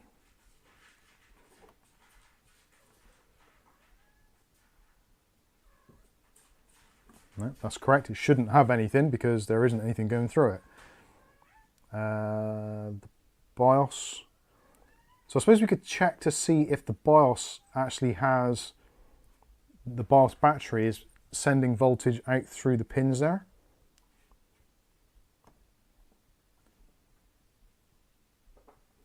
Right, that's only reading 1.47. Have I got that right the wrong way? Right. So the CMOS reset, which is for the BIOS battery, effectively, which I'm pretty sure is a 3.3 volt system, hence why the battery is 3.3 volts. I'm pretty sure that that should be 3.3 volts at the clear CMOS, because it's basically short-circuiting the battery, which I could be absolutely wrong. I wonder if I take the processor out. Right, let's turn the power off a minute. I'm going to take the processor out and see if that changes anything at all. It probably won't. But if there was maybe a shortest pin in there, I don't think the processor actually takes anything. Yeah, that's stone cold as well. So let's put that there. Leave that back in, and we'll turn this back on. So we still get the lights come on. We'll try this just for shits and giggles. So no, we're getting nothing, and we're still not. Oh, where's my where's the fan gone? There. Plug this into here. So that at this point, the power supply should be on, and this should be active because it's plugged in. So that isn't working. So the power on circuit or circuitry would appear to not be active, or is short-circuited somewhere. So let's see what reading we get now on the clear CMOS pins. So 1.48. And we'll take the battery out. Don't know if this is going to make any difference at all. 1.48. I'm pretty sure that should be more than that. I'm sure that should be 3 volts or 3.3 volts. because otherwise why would you have a battery with a higher voltage than the circuit that it's in? Because that would damage it in theory. Is that making sense? Let's have a look. Andy Archer says 3.3 volts is on as the board LEDs are enabled. Well, the RGB, I think, is 5 volt because the addressable RGB pins and headers are 5 volt, but then it might be 3.3 for the board side of it. I don't know. There's one way of... Dutch Jan says no mic, PSU on, does not... Spin a fan. It does if it's on a controller that's powered by the PSU.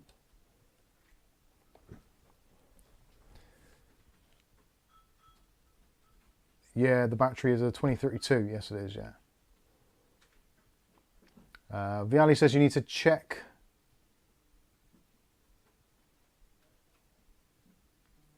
Do you have a good motherboard to test?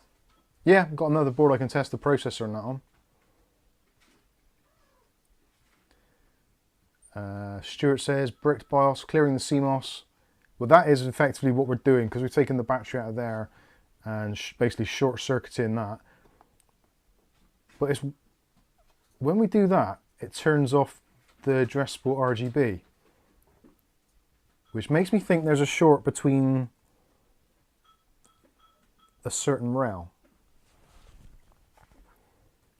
Oh. Matthew Day says, I think we can call it the patient is unresponsive. Callum says, how good are you with soldering? I would swap BIOS chips. Possibly. But even with a bad or corrupted BIOS, you should still be able to get the board to actually send power. This, to me, looks more like a power delivery issue than a BIOS issue. But I don't know where I can test the appropriate voltages from the board to confirm that, if that makes sense. So I'm not sure. If this was a normal old school one, which was color coded, I would have a fighting chance. But I honestly don't know which one it would be. And also forcing the jump start on the power supply by bridging the 5 volt standby and an earth could be catastrophic because it might be the board is shorting out that circuit to prevent damage elsewhere. Because that is what normally happens. If you get damage to a board, it'll burn out a resistor or capacitor or a diode to save something else. So yeah, ideally I need a schematic, then I could go around and test the ports to see where the power is. This is where I need someone like Adamant IT who does this like all day long. But I'm sure there must be some power delivery circuit here somewhere. But I would have no idea where. Is this turned off? Yes, all right. This has probably still got 5 volt standby on it, but... I've got some diagram that... Oh, right, okay. O'Reilly's done a diagram. We'll have a look at that. He hasn't done a diagram. It's a diagram from him, but I don't think you'll read it. Maybe you will. My printing skills and your... Those traces are mighty small. So yeah, I don't know. Right, okay. That is actually very handy, O'Reilly. Thank you. So be that way round. So where is 5 volt? Right. We'll try this just for shits and giggles. I'll try not to. Not for Matthew. Matthew's probably not enjoying this too much. So we want an earth pin. So that is going to be this bottom one here. I think. Can I get in there? I'm not sure if that's in there. Let's see if I can go to one of these. Yeah. So that is still showing 1.48 volts on the BIOS there, of the CMOS reset LEDs. So that's definitely an earth, so we're good there. So what we want is 3.3 volt orange. So these are the ones at this end.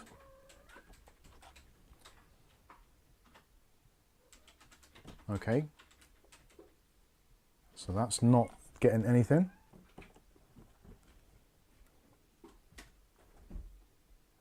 No.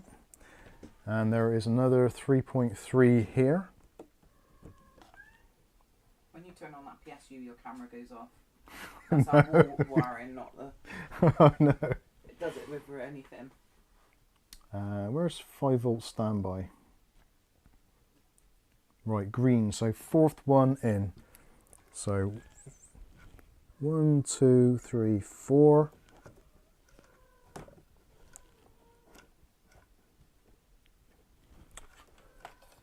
I'm going to electrocute myself. 1, 2, 3, 4. Do you want to take that thing off the screen? Right, so there is definitely a short circuit because we don't have... I know, that's 5. Which one's the 5 volt standby? Purple, fourth on that side. Right. Do you have an infrared camera? No, I don't. Right, that is now in pin number 4 on this side. So that should be currently giving us 5 volt standby. So from this, oh god, I'm on the wrong camera. So from this, Shinobi says no, or Shinobu.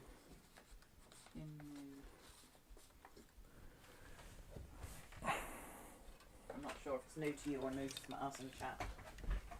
no girl, no. He says he can guide you through if you listen to him. Okay.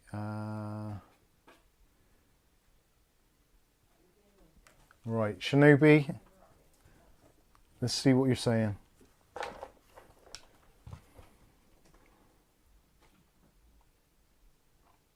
Not README Plus.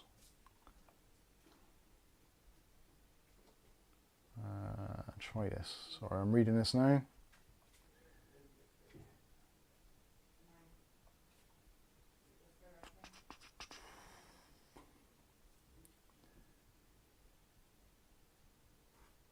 Right, Shinobi, step 1, check the power of the button. Which button? What, the check the power for the power button? Is that the one you mean? Let's see what you say. Do you mean the power button? Check 3.3. So should I see if there's power going through the power switch? 1 ground black, okay, so we'll do 1 ground black. And just to confirm that that is connected to something. Yep. So there, that is connected to ground now. Red to pin 6. So 1, 2, 3, 4, 5, 6. So that is our 5 volt plus, yes? Yeah, 5 volt plus.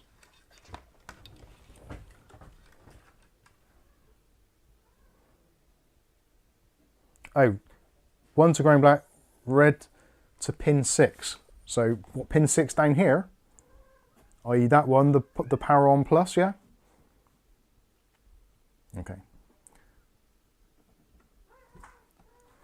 So there.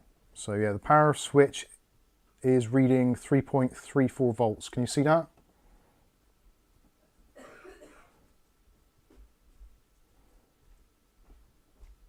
So there is power getting to that switch.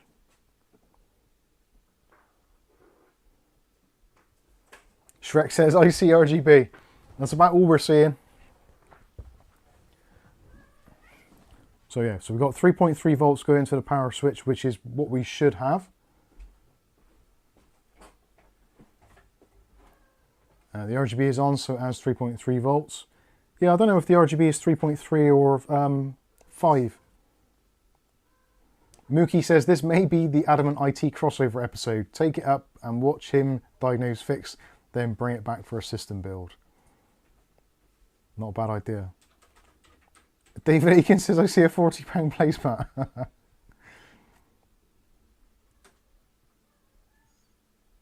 Shinobi says, this 3.3 volt REC, whatever that means, to sleep to power. I don't know what that means.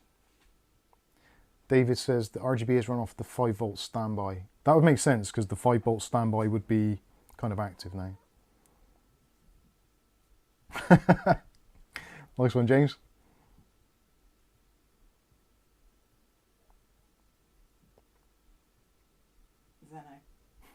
Zeno says, Mike, I know this board better than my wife. 24 volts is needed to start the board. Nice. Stuart says, Mobo, the lights are on, but no one's home, seemingly. It does seem to be that way at the moment. Shinobi says, have a Ryzen 2000. No, I've only got 3000.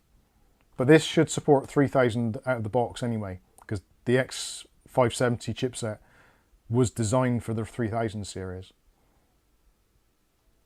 And in fact, 2000 series was added as backwards compatibility. Skystalker says I won the poll. No, Ryzen. No, I've only got Ryzen 3000. I say Ryzen 3000 should work on here straight away.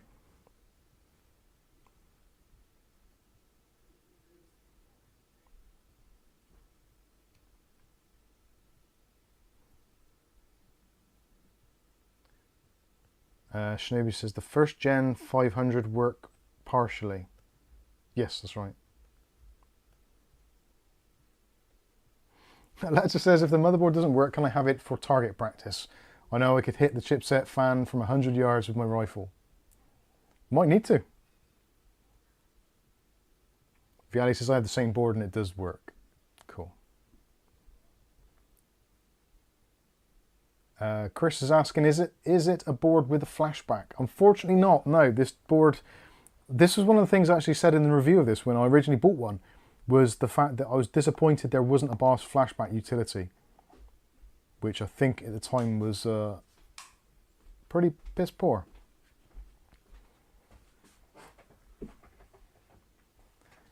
Hugh Luttrell says, does the board have a power good LED when the lights are turned off? I'm not too sure, because if I turn, the only way I can turn the lights off is to turn off the power supply. But the Archer's got snow. Oh dear. We've got RGB. Here we got RGB. 40 quid's worth. £40 worth of RGB right here.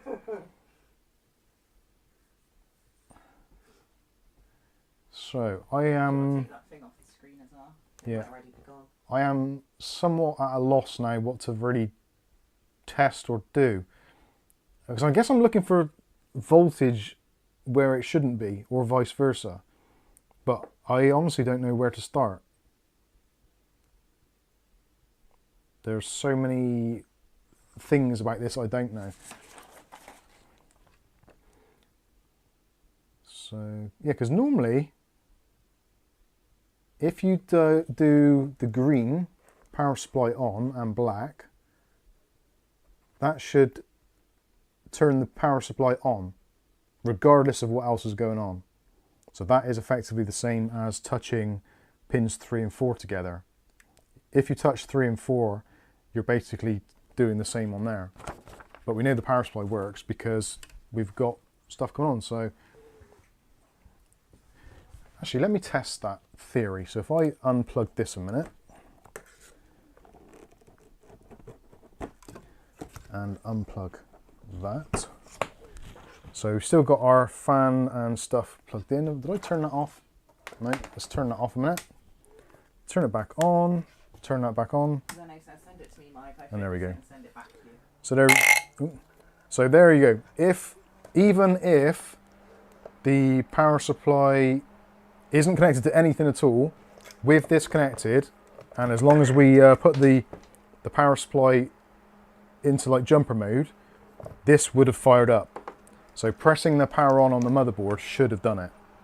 So maybe we will be sending this to Zeno. We will definitely have a go. Zeno, you're on the Discord, aren't you? So, sorry, you can't see that, can you? It's there. World's biggest chipset cooling fan. It does sound like it's a short circuit, to be fair. Ow, that hurts. Right, I think... Well, I've done as much as I'm able to, I think, from this. I'm pretty sure it's going to be a short circuit somewhere. But without either like a FLIR camera, I guess one of those might be able to see it, because I guess you'd have a hotspot if there's a short circuit where the resistance is. I don't know. I know absolutely jack about electrics as far as that is concerned, to be honest with you. It's a shame actually, because my dad is really good at that sort of stuff. But it didn't really rub off on me, I'm sad to say. I didn't have, well, I kind of have the interest, but electrics have always scared me a little bit. 12 volt, not so much, but when you plug in 12 volt into the mains, it's a little bit more scary. So I'm going to pack some of this stuff away, and whilst we do that, we can take some of your chats. I have actually got another motherboard here, which I'm kind of working on, sort of, which has got the weirdest problem that I've... Yeah, actually probably the weirdest problem that I've ever seen. And that is, it's a system which works, or the board works, but the BIOS is ridiculously slow. Like, doing anything in the BIOS is horrendous. Super, super slow. But Windows will load onto it, but it's really slow as well. So there's something bizarre wrong with it. There's actually someone who bought a case off me. They did a case swap for their computer, and they took out the working motherboard from their computer, put it to one side, assembled their new kit, and yeah, basically killed it, which is quite unusual, and especially for the BIOS to be very, very slow. Ah, there's flame at the window, Babs. So I'm going to pack all this crap away a minute. Feel free to carry on amongst yourselves. Zen, if you're not joking, I actually would like to send you the board so you can have a look and see if you can fix it. Because, well, not for my sake, more so for Matthew. Because Matthew's the one who sent in his Amazon vouchers in order for us to be able to do this. So I do feel that we kind of owe him something, just to say thank you. I'm pretty sure it's the board. I can't imagine it being anything else. The processor is a known good working processor. I've used this in so many things, so many different builds and stuff. So I don't think that is a problem. Shouldn't be. And being that there's a short circuit not allowing the motherboard to switch on, I can't see that this would have damaged the processor either. Look at that, pins. Actual pins on a processor. Love it. Best way to make a processor. Put pins on it. Don't put pins on a motherboard. That's just ridiculous. Whose idea was it to do that? Whosever idea it was to put pins on a motherboard, make them LGA, they want absolutely shooting and dragging outside by their braces and dragged along the street. Please try not to get me cancelled for saying that, because it is true.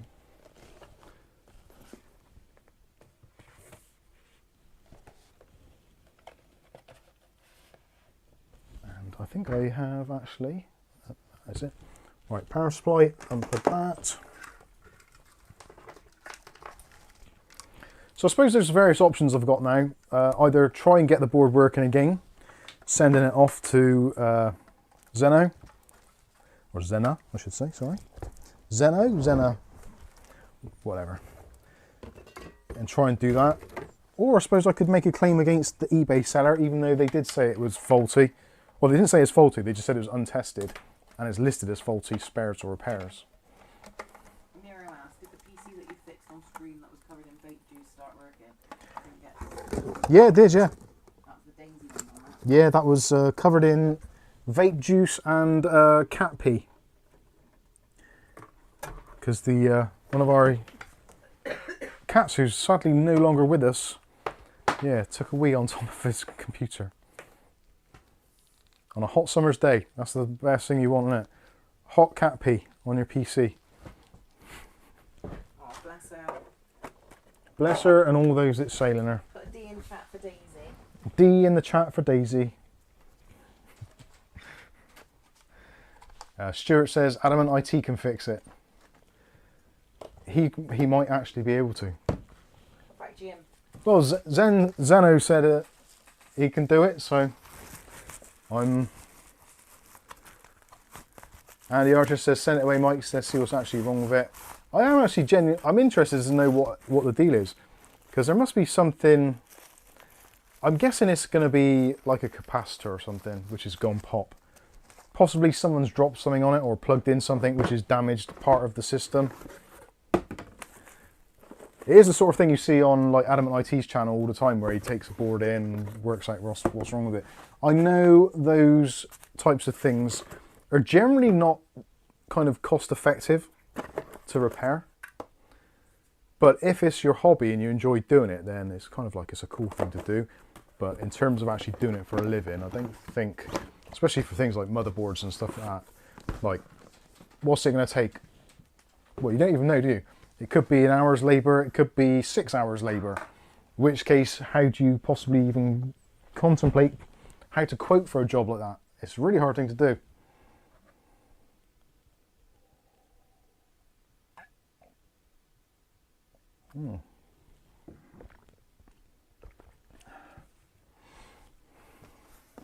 David Under says caps and resistor failure is extra rare by comparison. Okay. Like I said, I have no idea.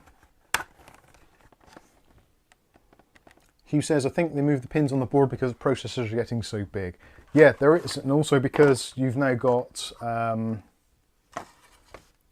the DDR5, so that requires more pins.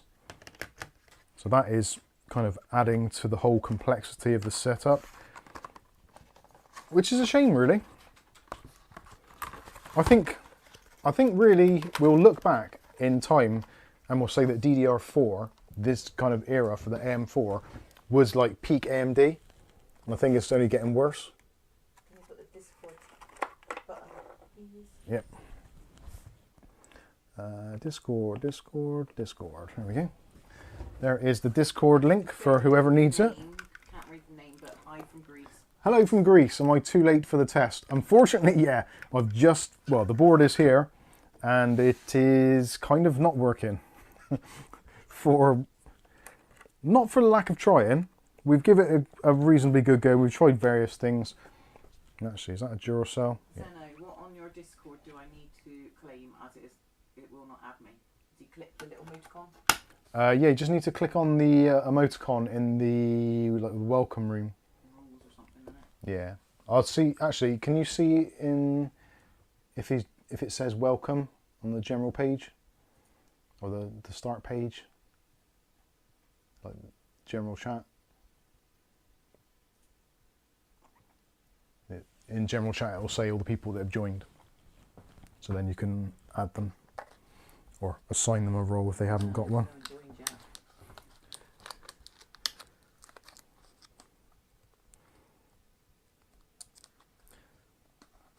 In a weird accent, joined. No, it didn't. It's advanced to another level. Oh, sorry, yeah. Oh, for fuck's sake. Alright, it's my desk. Shin hopped into the server. Hey ho. Oh, that's what I wanted. A bag for the board. I'm sure I had one there. Yes, I did. Oh, that's not gone well. This desk, the Kallax, I think it's Kallax. The Kallax unit behind it is actually falling apart. Oh, there is a bag in there. I had a bag. Why did I get a bag out? Why did I think it didn't have a bag? Dumbass. Yeah, I think they're in there. Aletta says, I may give the Discord another try if I'm not busy next week. The Discord's actually quite good fun, especially when we kind of come up towards the holiday season, people not about and what have you, and yeah, it's just people hanging out. It's pretty cool. Or at least it can be. And there's very limited drama. Most of the drama queens are kind of gone now. Can you call them a drama queen?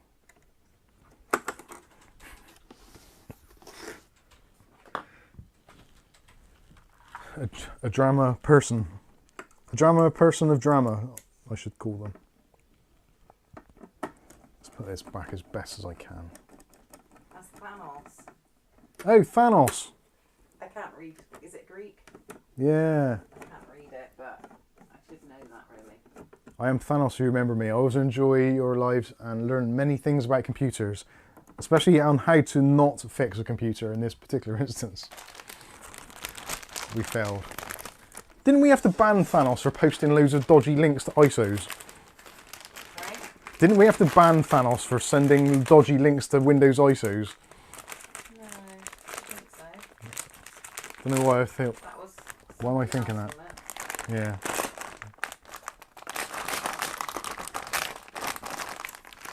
Charles says Northridge fix is in California.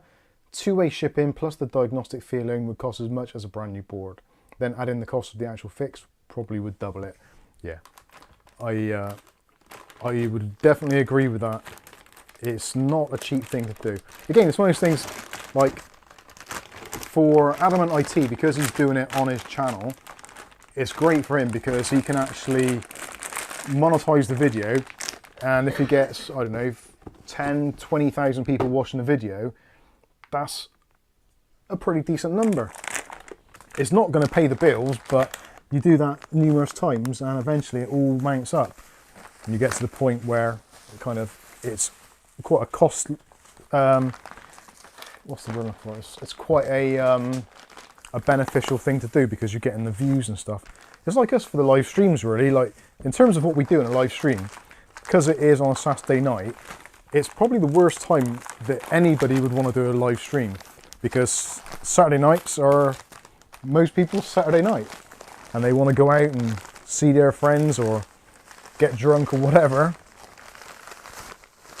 but we don't, so we do it, so it's actually quite beneficial for us. Right, there is the board kind of packed up. M.2 screws. It's an easy solution. I like that. That is that's fighting talk. So this brick motherboard has any price to sell it? Well, the brick motherboard, ideally, if it can be resurrected, it should go to Matthew Day, as he is the one who effectively is kind of funded this, so to speak, at the moment. And also, it would be good because Matthew, bless his heart, he has a very, very hard time making decisions about anything. So he labours over decisions. So if he had the motherboard and it was working, it would be something to give him a kick in the backside to actually get his build done. Does he think a lot about his yellow stickers? He probably would does. Be gone, wouldn't they? We would debate over those for seconds. They've gone, aren't they? Yeah. Get them. Right, Shinobi says, buy a Ryzen 2000. I don't think that a different processor is going to make any difference at all. If it was, we were testing with a 5000 series, I think it would be a different story. But yeah, it is what it is. And I've actually got another motherboard here with very similar problems, but I've got two boards actually with similar problems. Kev2427 says, sorry I'm late, did you get it working? No, this is definitely going to be a work in progress and there will definitely be a part 2 of this, hopefully. Even if it's just to say, sorry, the board is deceased and we're going to have a very small funeral and say a few words.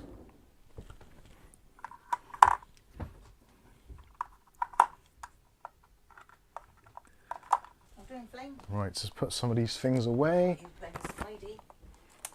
Spidey Man, Spidey Man. Love Spidey. What other things do we have in this week, which I was going to show? Oh, that was it, the cooler, wasn't it? Cooler. Cooler. Ugly Bob, bless his heart. Cooler. I wouldn't say that. Actually, don't bless his heart, because it's forcing me to use coolers, Oh, which I can't bless even his say. heart, he sent shortbread. He did send shortbread, actually, yeah, so... Oh, you should thank him now because he's actually on. Yeah, Bob, thank you for the shortbread. He did thank you earlier. In fact, actually, I'm going to have a wee nibble already. Not that I haven't slightly Nibbled. a bit. Yeah, okay. I won't have none left. I'm a bit better earlier with my palette distinguished. My diet's not going very well, Bob. Can't beat a bit of shortbread though, can you? No. Shortbread is ace. Ace. Put that back on the table somewhere because I've got no room. I'm scared I'm going to leave it for myself. I'll put it in the kitchen. Because otherwise I'll eat it all. In the kitchen.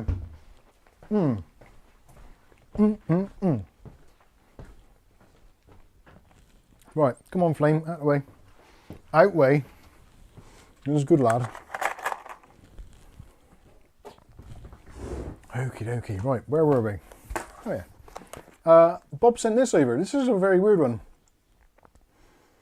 It's made by a company called Dewy Shark. You sure it's said like that? I don't know. Try again. Dewy Shark? Dewy Shark? Dewy Shark? I don't know. I don't know. But it looks like an interesting proposition because it's a 10 centimetre cooling fan. But on the side, they have a claim of a TDP of 220 watts. Now, far be it from me to call bullshit, but I call bullshit. There's no way this is going to cool a 220 watt processor and keep it under control. I can't see how it would do that. Just quick interruption. Morale. About the motherboard. Send it to a letter.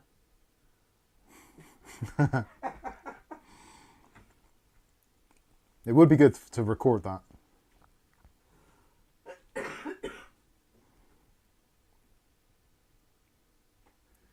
And credit to Kieran, he tipped Yeah, him off. Kieran and Ugly Bob are both to blame, are being to thank for this. So yeah, this is an unusual one because it's a 10 centimetre fan, which is really unusual. Normally they're like 92 mil or 120 or 140. So let's have a look, see what this is all about. So mounting kit, mounting hardware. And this thing is just too cute for words. Toge is saying, Jewish Shark make a very famous cooler in the SFX ITX community because it's a low profile 2-fan thing. You sent a link for it as well. So, Thank you. Just goes to show that call him Toge. Toge. You said it was like Rogue, but with a D. Yeah, but it looks like Doge, as in Ugly Doge. Angry. Angry Doge, that's the one. Ugly Bob, Angry Doge. It's easy to get these things confused. So there you go, there is the cooler. It's absolutely tiny. It's actually very cute. And it has 4 heat pipes on the bottom, which, actually, fair play, that has been, sweet mother of God, that is actually very flat. I know what Bernie would have said. There you go, you can see how flat that actually is. You might even be able to see Kath in the reflection. Yeah, that stopped you smiling, didn't it? You're horrible. So we've got RGB on the blades, and also we've got RGB around the top there. And actually quite a dense fin stack, really. And it's a back swept design, so it's going to clear your RAM. So yeah, it's pretty cool. Bronze calf. Yeah, that's right. Should have put my bikini on. So how easy, the clips are actually manageable by people with minimal nails. You can't really detach the fan too much because there's a little connector on the back. It's a teeny wiener. So it's Not just a a chunky. Shark. I'm interested to know how loud this is, because one of the downsides of smaller fans is they have to generally spin at a faster RPM. Why don't you get your power supply out and have a listen? That's what I was just thinking. Luckily I have just got it here. Oh, wouldn't have said it. Fuck you, I'm going to inconvenience you. Thanks for that. So we're gonna have to fire this up, aren't we? Oh, I'm intrigued to see what it should. This costs I think just a shade under or just a shade over 20 quid. And let's see what the RPMs are like. Do I want to read the RPMs?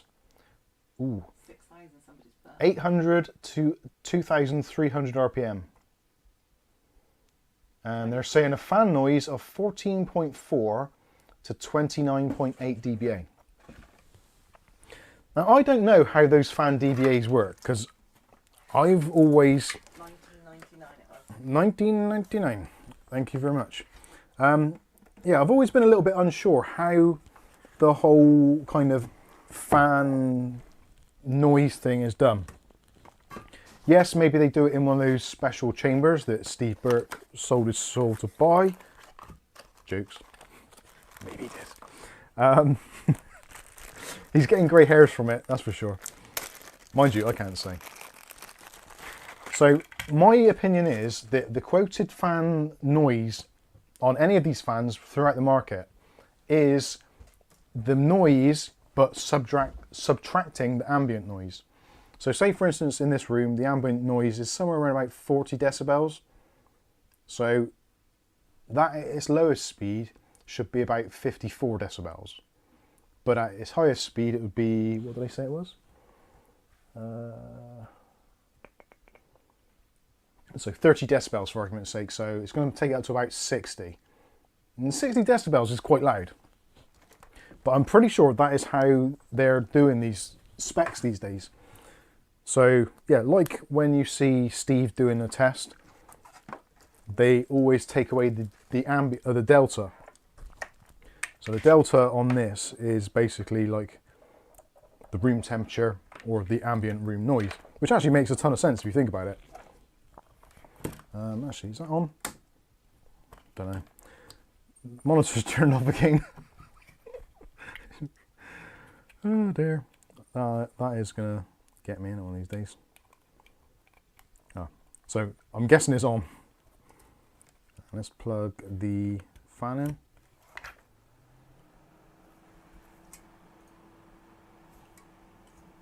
in.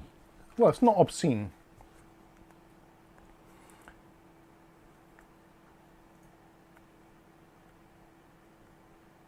Oh, that was at the lowest rating.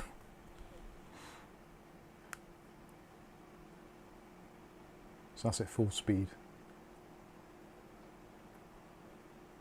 Where's the auto? RGB puke. Actually, I can understand how that would possibly handle hot processors, because that's a really focused airflow through those fin blades, and it isn't actually moving a lot of air. Right, so I'm going to test the theory about the noise scenario. So I have a noise testing probe.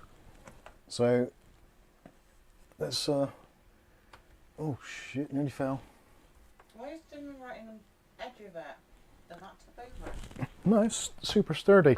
There's a review coming out shortly for one of the. We've got a gaming chair over there. It's not a gaming chair; it's an ergonomic chair, made by the people over at Thunder X3 Gaming. And it's really good. It really is really good. I hated doing a review of it because I hate doing reviews of chairs because it's just such a hard thing to do because everyone's like shaped differently and all that. So it's yeah, saying this chair is the most comfortable thing ever may not be for you, but I think that one is about as close as possible as you can get to being like the most comfortable chair ever. Dave actually Dave Aitken, who's possibly in the chat, I'm not sure. He was a little bit earlier. He's actually tried the chair. He came round and sat in it. So yeah, he would be probably one of the best people to ask what it's like. It's got a really unusual lumbar support, which is like a floating one. So it moves around with your back. It's actually very, very cool. And I wish I could be sitting in it right now. But sadly, it is not possible. Should I spin the camera around a little bit on it? Yeah, you can do.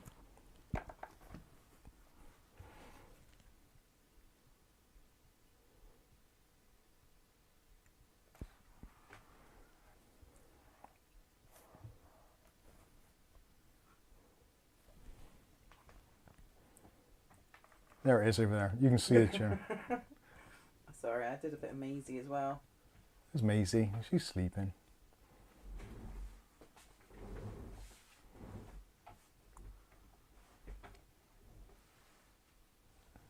CFM iRoo Opens asking about. Dave says, can confirm it's damn comfy. Actually, I fall asleep in it very, very easily. Like, I fall asleep in chairs anyway, but this one is very easy to do. So CFMs, we are looking at 26.18 to 47.54. So it's probably about where you'd expect it to be for its size. So if it's about 20% smaller than a normal fans would do somewhere in the region of about 60 CFM. So it's probably about right. Anyway. So this is now on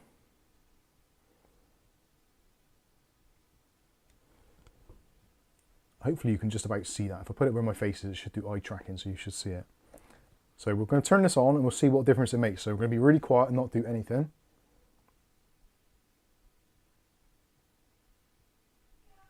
You can see it right before.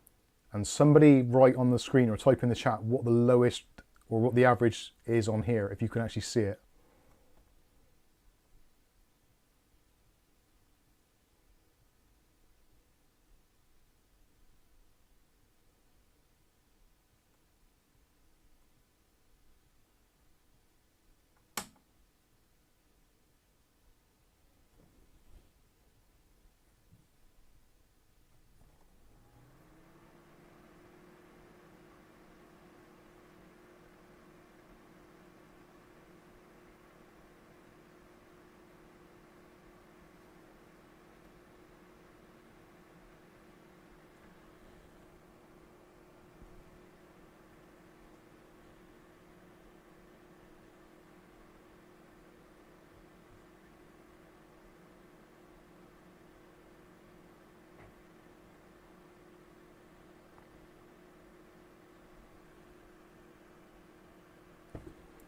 Right, so that says 30 something.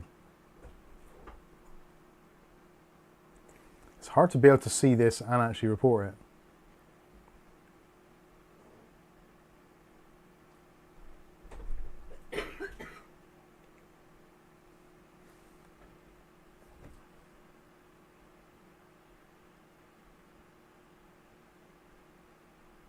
So that's saying about 53.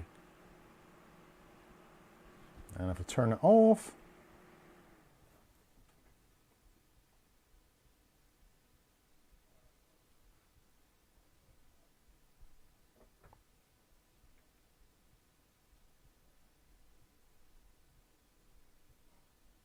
like 42, which is what I thought.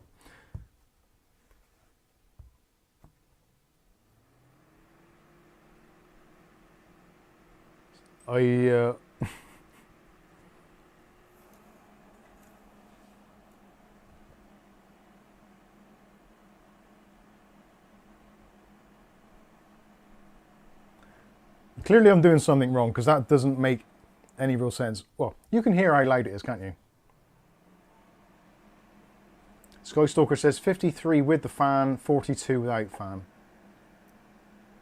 And 40 decibels is about the same as the library, which is, yeah.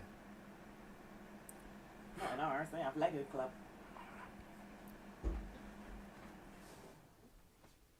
Yeah, so I'm not really sure how sensitive this thing actually is. Should I put it in min-max? No, that's not going to make any difference, is it? Anyway, so, yeah. I don't know. I think that's a little bit on the loud side under full blast. You can definitely hear that. But then you wouldn't run it at full speed, would you? Or you would hope not to. So most fans will be around about 50%, I would guess.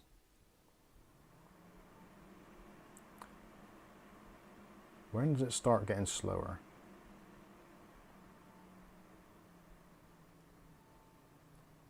That's about 25%.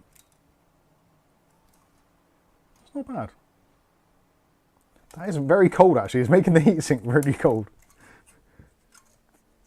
I imagine that's going to do a really good job actually. How much air is passing through the heatsink? The quoted air through the heatsink, they're saying it's about 47 CFM. I don't know whether it is or not, but there's 4 heat pipes doubled over, so there's 8 pipes. But it's going to be interesting to see how well this does.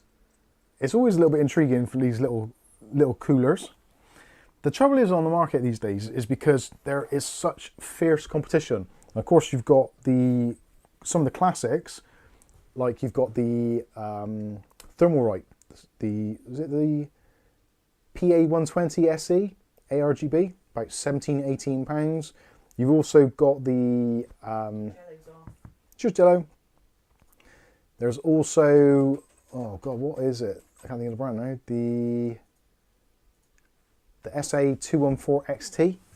I can't think who makes that now. Thermalright or whatever it is. Some other brand. But yeah, there's quite a few. Skystalker says it isn't an annoying whine at least. And Dave Aiken said, have you looked at the 1080 yet? Yes, I've had a look at the 1080. That is currently in the 7500F system, which is finished and built, which I've got to do some tests and benchmarks on. And it works, which is a good thing. ID Cooling 214? ID Cooling 214, thank you, that's the one. Yeah, that's a great cooler as well. It not dissimilar money, but this where it comes in, well, I think it looks nicer. That's a nice touch, the LEDs on the top and the side and that.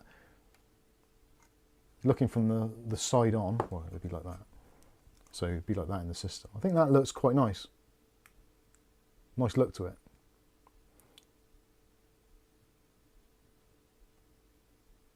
So yeah, potentially it's going to do quite well. Having swept back, I think from mini ITX, micro ATX, or just those smaller form factor cases, I think it's going to be a good shout. But yeah, interesting to see how well it does. Whether or not it's going to cope with 220 watt CPUs, I don't think it will, but it's getting harder and harder to actually kind of work out what a TDP actually means these days. Because modern processors, like I've swapped out the CPU and the PC behind me, that's now a 7700 rather than the 7700X. And if I run Cinebench, it still pulls in somewhere, I think it's about 140 watts? No, the previous one was 140 watts. I think this one pulls in about 90 to 100. And we're getting really confused now because I've been using the 7500F this week and the 7700, and both of the figures are in my head. I'm pretty sure the 7500F was pulling 90 watts because it's a 65 watt TDP. So when you take into account the boosts and all that stuff, I think 90 watts sounds about right. So I think that one is about 140. But it still hits 90 odd degrees eventually. So it's really hard to test coolers because you never really run them at full tilt. Yeah, it's a very difficult situation to be in. So yes, I really don't know. Rick says I have 2 of those at the ID Cooling 214s, or this one.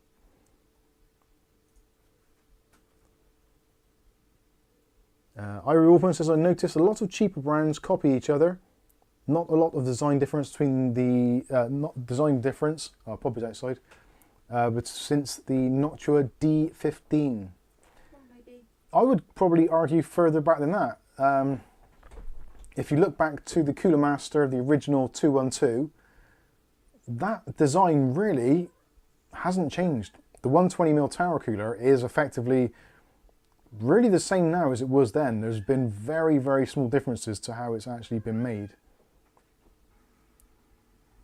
Your babies are upstairs. Laurentio, sorry if I've butchered your name, says, I'm from Romania and I want to say that I often follow you when I want to make a decision in PC components.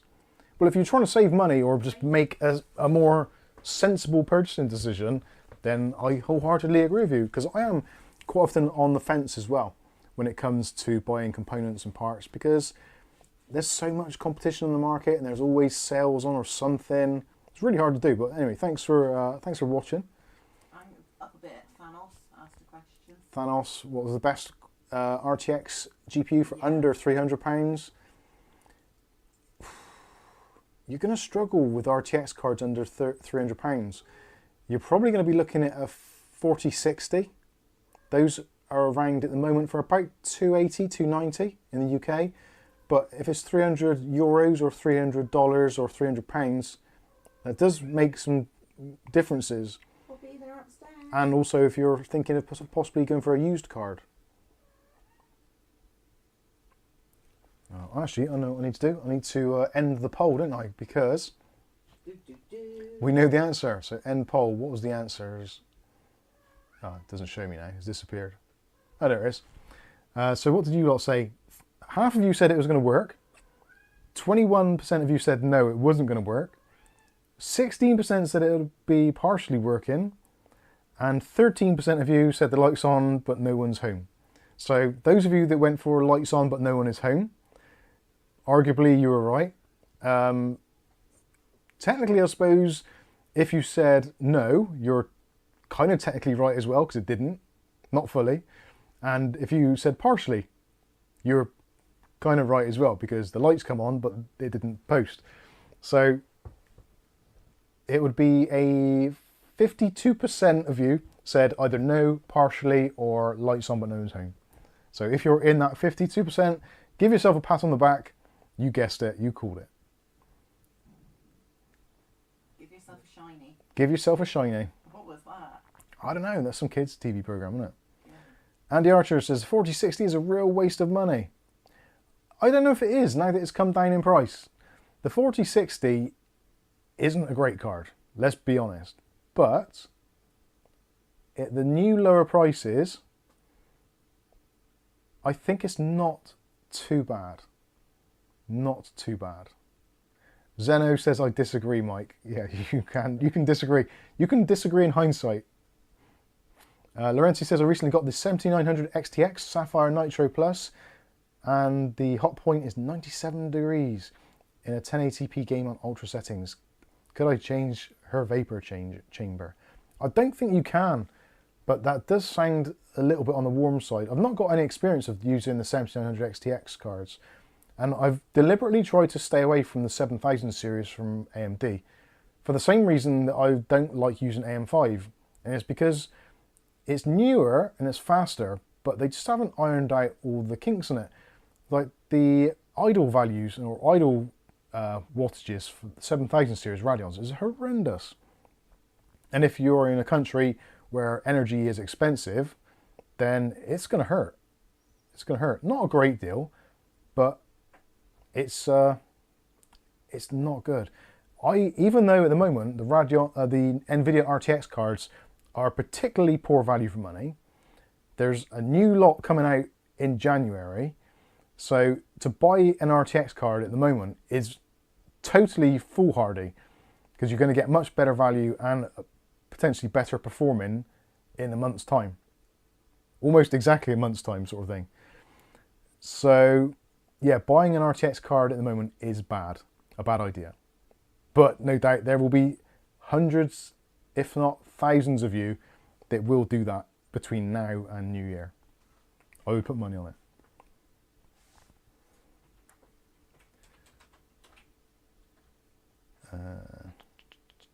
Oh, thanks for that, Toge.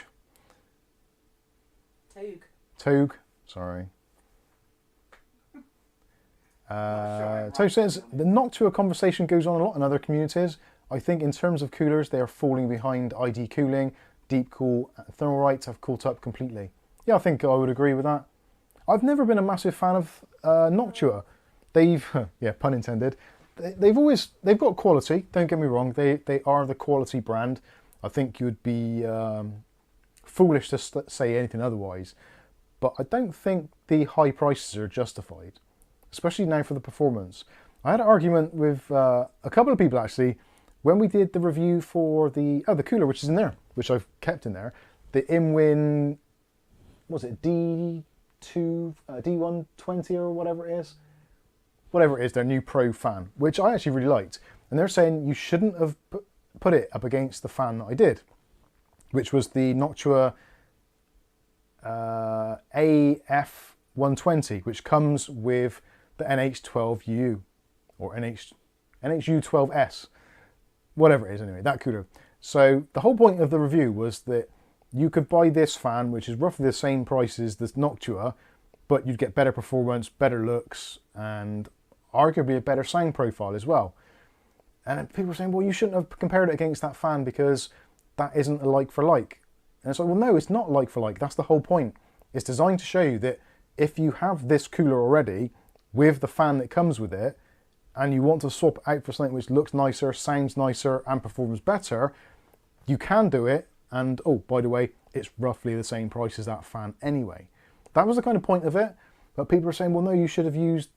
there was like a noise... there's a static pressure optimized fan, which was about another 5 to 10 pounds dearer. They said, well, you should have used that. It's like, well, I don't have that. And I'm not going to go out and buy that to replace what I've got on there because it's too close to what is there anyway. But yeah, you can't please everybody. I don't try to, but some people probably need to listen to what I'm saying in the video rather than just thinking that I'm reviewing it for them. I'm doing it for the purposes of making a video for a wide range of people, not just individuals. But it's good fun that people question what we do, because otherwise we could just do any old nonsense. Rick H says, I will stick with my ARC A770 16GB. The ARC cards are really good, and if you can get the idle control, the idle wattage control, if you can get the idle wattage under control, it's a really good card. And for video editing and stuff, it's really good.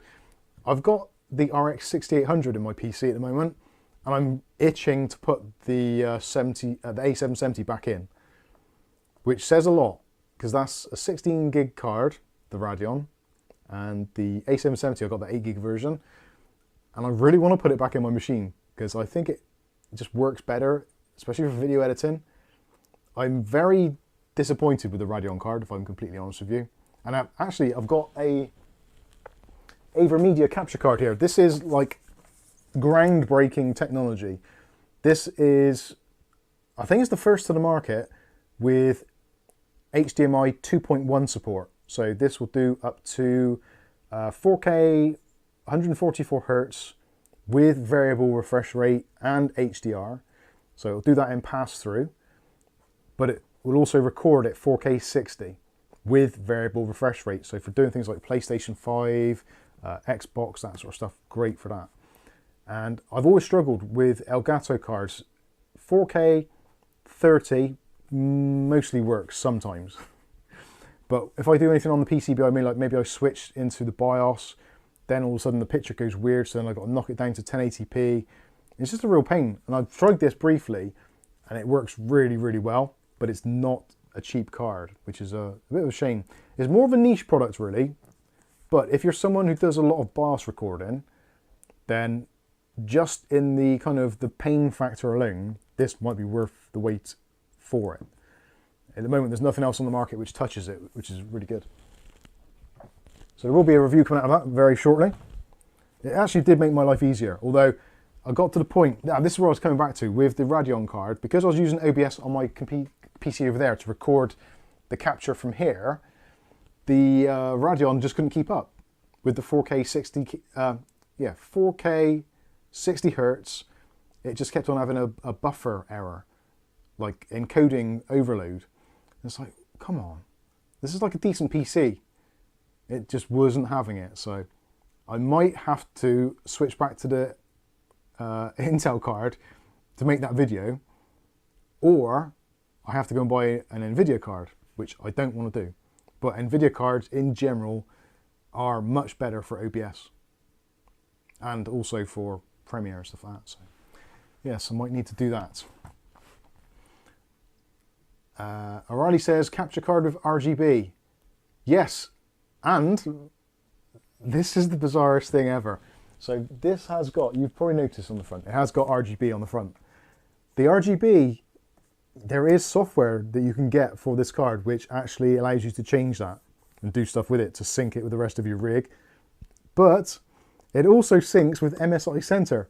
So if you're an MSI Center user, this actually appears in MSI Center as the capture card it is, and you can synchronize the RGB with the rest of your MSI RGB without any software, without any plugins or anything. It just works in MSI Center, which I don't think there's many products that aren't MSI brand that actually work in MSI Center, like natively. I don't think I've ever seen one. Maybe RAM sticks you could argue, but they're kind of generic. But for an actual plug-in peripheral that just works in an MSI Center was a very weird thing. Sky says, does MSI own AverMedia? I honestly don't know. I was thinking, yeah, that could be a thing. I don't know. I've not looked into it. Possibly. Lorenzo, is it a good idea to play on OC profile on? No, if your 7900 XTX Sapphire is hitting like 90 odd degrees, then I guess there's something really wrong there. Maybe consider, if you haven't already, if you've got it like in an upright vertical mount, maybe change it if it's got the vapor chamber. But I thought they fixed all those. I would potentially send it back as faulty, or at least contact the manufacturer and see what they say.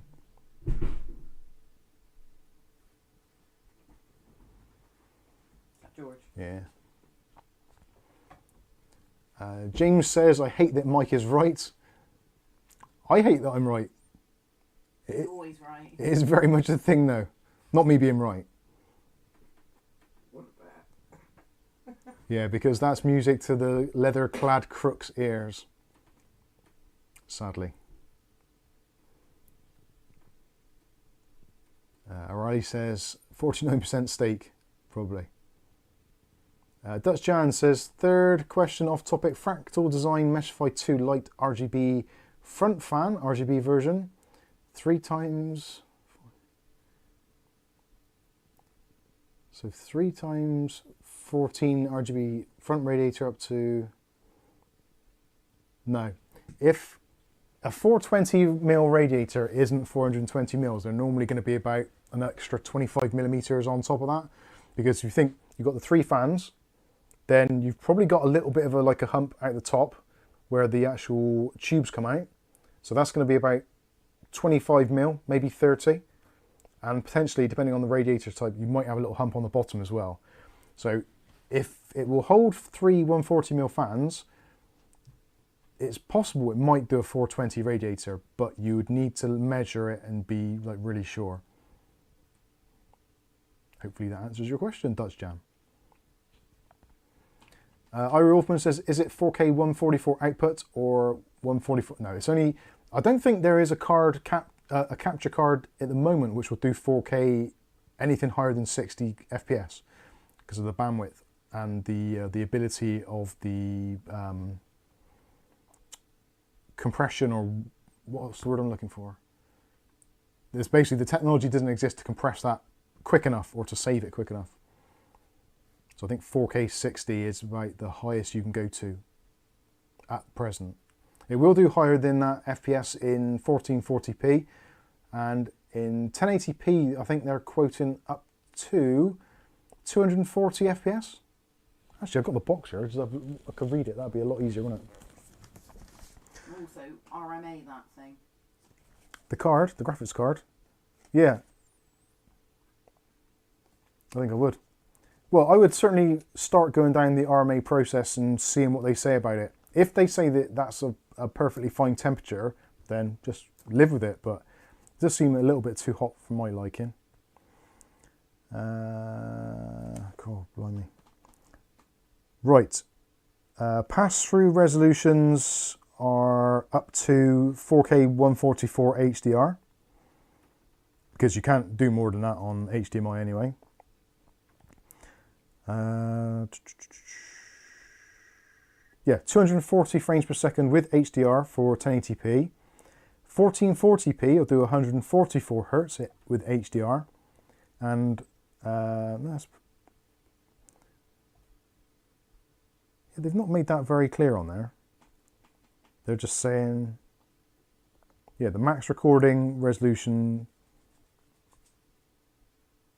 Yeah, I'm going to have to get the details up. I'm sure it's 144 Hz for 1440p and 240 for 1080p. But there is a firmware update, allegedly, which allows this to go up to 360 frames per second for 1080p. But I don't know many people that have got that higher refresh rate monitor to actually even be able to test that. Especially on the pass-through as well. Although maybe that's just a pass-through. Yeah, pass-through I think it's that. I need to find out the details, specs on that. Wish they'd put it on the damn box, make my life easier. Anyway. So yeah, that'd be interesting to do that. I'm never really going to be much over 60 FPS because I don't think there's much point really. Welly Bob, Mike, if you had £1,000 now, what PC parts, the complete tower, would you buy, including a GPU?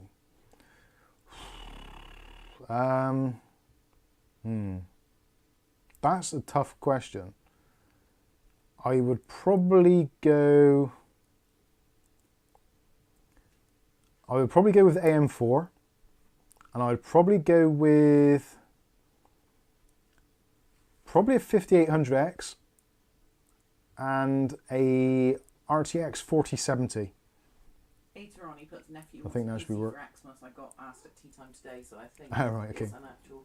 Got you. You buy? Yeah, for £1,000, I think I would be looking at probably a RTX 4070. It depends really what they want. If it's for a kid and they're not really going to be stressing out too much, Get him an Ace PC. I would probably go with probably like a 6750 XT, maybe a 6800, somewhere around that sort of region. You could probably get that for about 350 for a 6800, which will give you a decent amount of cash for the rest of the system. You probably get some change out of it, to be fair. He's like, I can spec one easy enough, but I'm so biased on GPU alone, so I'm not the best one to ask. Yeah, yeah. So Laurenti, I don't know. I would look at the other temperatures as well. 1080p is going to be pretty taxing. It's going to be high refresh and also on ultra settings. But I don't really know enough about that card, to be honest with you, to be able to advise you. Maybe if someone else in the chat's got one. I don't think anyone will have. Or yeah, or join our Discord and ask questions there. Links in the video description. And the chat as well. so much easier than me. O'Reilly says, yes, it seems MSI and AverMedia work closely in partnership. Very interesting. I wasn't aware of that. Because AverMedia have been around a long time. And David Underhill says their factories are at the same address. Ah, interesting. That is interesting. So it is basically MSI. That would explain why it fits in with that.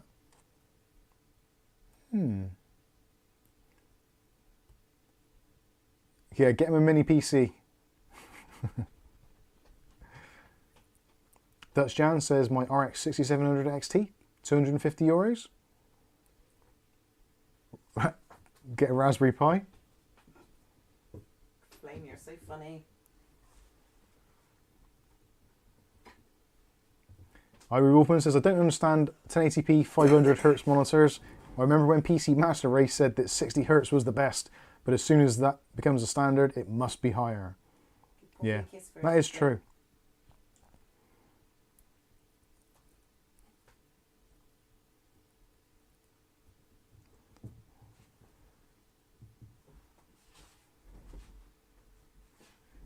So actually, yeah, speaking of monitors and refresh rates, something actually on the other side of things, the monitor we looked at last week, the G2755 HSU-B1 from Yamaha, the G Master Black Hawk, brain's going now. Been testing that this week, got the video done. Actually very impressed with that. For a 100Hz panel and kind of budget end as well, really good. Really good. The display was really nice, and I really like the fact that it was 100Hz with the variable rate refresh and all that kind of stuff, and FreeSync, blah, blah, blah.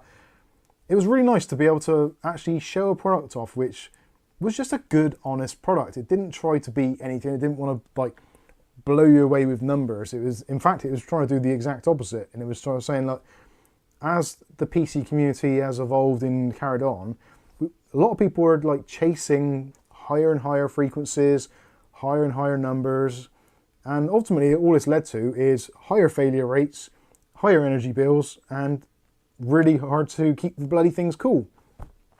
So actually having 100Hz and playing games at 100Hz was brilliant. I really enjoyed it. It was great because the graphics card wasn't screaming. There wasn't like pounds being distributed out of my wallet to pay for the electricity bill.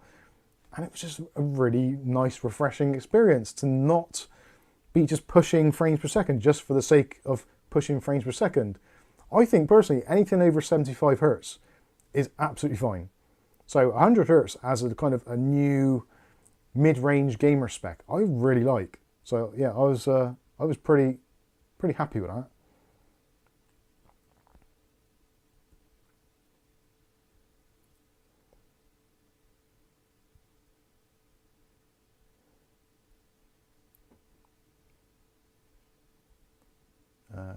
Willie Bob, parting out a PC for a 16-year-old who has a PS5 already. Fixed budget, if $1,000 for the PC. Tough call indeed. Well, the thing is, like, a PS5 is good and the graphics are good, but that's basically it. Other than being a PS5, what else can you do with it? Probably watch YouTube. Can you actually even surf the internet on one of those things? Like, as easy? Like, it works? Don't know. I've never, since probably the Xbox One, the original Xbox One, since then I've not seen any point of owning a console really. When a PC does basically, I would actually rather have a lesser experience in gaming but have the flexibility of a PC than I would have of a console.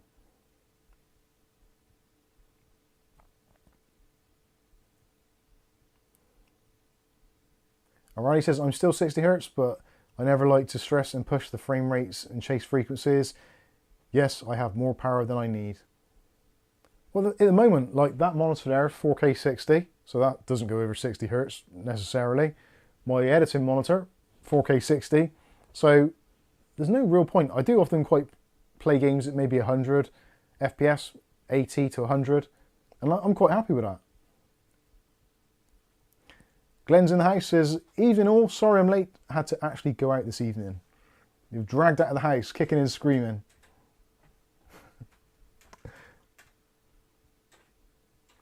Nero says PS5 doesn't have a browser in it. Yeah, that's like ridiculous.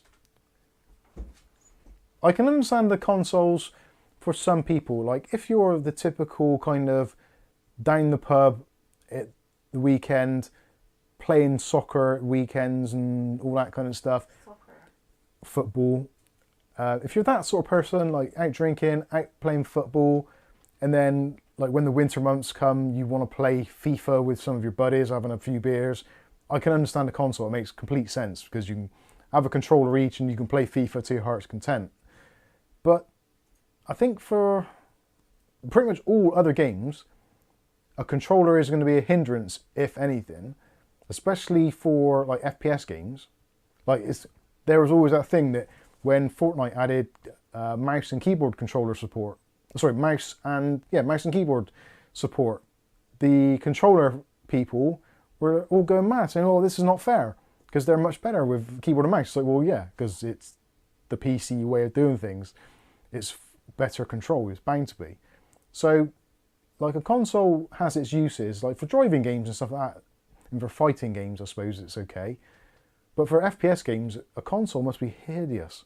Because I've tried playing it before, and unless you've got like the auto aim on, which is kind of basically cheating or almost like playing on rails, because it's kind of like, well, I press this button, it automatically focuses on him. I press shoot, they're dead. I press the button again, it focuses on him. I shoot, he's dead. Like, why would you even want to play like that? It makes no sense to me at all. And the way that people will spend like 500-600 quid on a console, it just blows my mind. Absolutely blows my mind.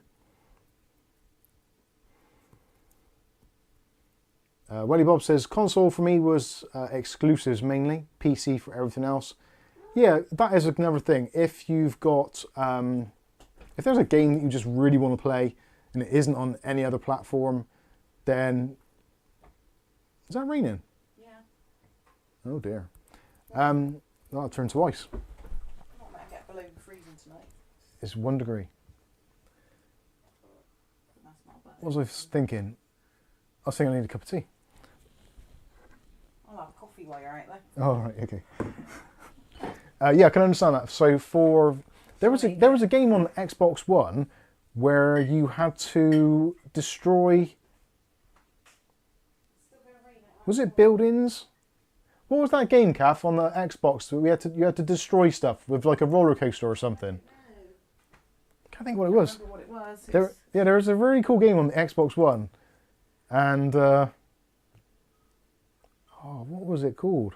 But it's to design roller coasters, really, wasn't it? Yeah, it was we like, preferred this other part of it where you had to it was a roller coaster designing game sort of thing, kill but as many people as possible or something, wasn't it? yeah, you had to kill people like with a catapult ball, catapult balls. Yeah. like a cannon ball or something. Oh, what was it called? That was great. Look it up. Nick Barnes says, "Might get your skis ready for going to work on Sunday." Yeah, unfortunately, I can't even call in sick and say I can't get there because literally it's like at the end of the road almost. James says, Roller Coaster Tycoon. No, it wasn't that sort of. It was kind of like that, but it was. Oh, I'm gonna have to look it up now. That's really annoying me. So, Xbox One game with. You can say you're on kitten daycare duties. Then I could go to my mum's. Roller coaster. It's something weird. It won't be. Wasn't Planet Coaster. Scream Ride. That's the one. Scream Ride was the game. Yeah, it was a construction simulator and a puzzle video game developed by Frontier Software. Developments and published by Microsoft Studios for Xbox One and Xbox 360. So yeah, the Scream Ride it was called. And it was brilliant. It was an absolutely brilliant game. But that wasn't on any other platform other than Xbox. Scream Ride, yeah. That was great. Or was it just the fact that we were stoners back then? I don't think we were we? That might have come into it, I don't know. I think we'd already given up by then. Rick H says, I really liked Carmageddon. Carmageddon was great. That was around the same area, wasn't it? Of Roller Coaster Tycoon and all that. I don't know, that was Theme Hospital. That was before we had the kids. Yeah. Unreal was Unreal. Yeah. That must have been about 97, 98, wasn't it? I never forget the first time playing the first Unreal, like the real Unreal, before Unreal Tournament. Unreal Tournament was the better game, but the first Unreal was the first one to really harness the power of 3DFX, Voodoo graphics. And it was like, you load it up, it's like, wow, this is like cinema. Clearly it wasn't, but at the time it felt very much like it was. Carmageddon, I think, the recent remake they did of it was actually quite good. I think that was like was it the 20th anniversary or something? Oh, you were going to try and get it, weren't you? Yeah, I did have it. I've got it. No, to be able to be played on Casualty that time. Oh yeah, that's right. Yeah, God blimey, yeah, yeah, that was good. Happy birthday, William Bodie! It is now officially your birthday. Now that it is Sunday morning over in Deutschland. Roderick says Unreal with the 3DFX card was amazing. It was. Carmageddon, lol, Mike showing his age. Dude, I was playing games way before PCs were a thing. Ugly Bob's throwing a £2 super chat in, says happy birthday, Mr. Bodie. Calf's gone. She's putting the kettle on. Mike, I did that on purpose, so I'd have to keep running around. I need to. Ira Wolfman says my favourite PC game is still the original Unreal Tournament. The original Unreal Tournament is extremely hard to beat in terms of game. It's got all the classic things in it. It's a very, very fast-paced shooter. It's extremely easy to pick up and play.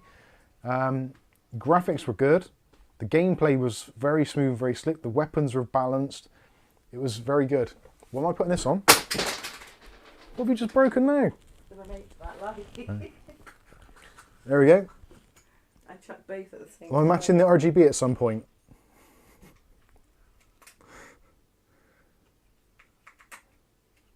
UT99 was fave. 2 seconds. Yay, it Still works. works. Good. It's lucky I didn't have a cup of tea. Thanks for the super chat, Bob. Bless your heart. Is that another? No. I remember when Pong came out. Possibly not the original. But I remember a lot of those. James Mussolini says cancer awareness mode activated. Oh God. They've had the breast cancer awareness people at our local supermarket. And they're right by the exit doors. So they're basically impossible. Because like you've got the tills, them, and the exit doors. And you can't really get past them. And I'm starting to get a little bit better at ignoring them, or at least trying to ignore them. It's a shame. Toad says, Mike, can you tease any upcoming videos you have planned, please? There will be a video on the GTX 1080. How does it fare in 2024? Which it kind of almost is, scarily. Also, the 7500F AM5 review.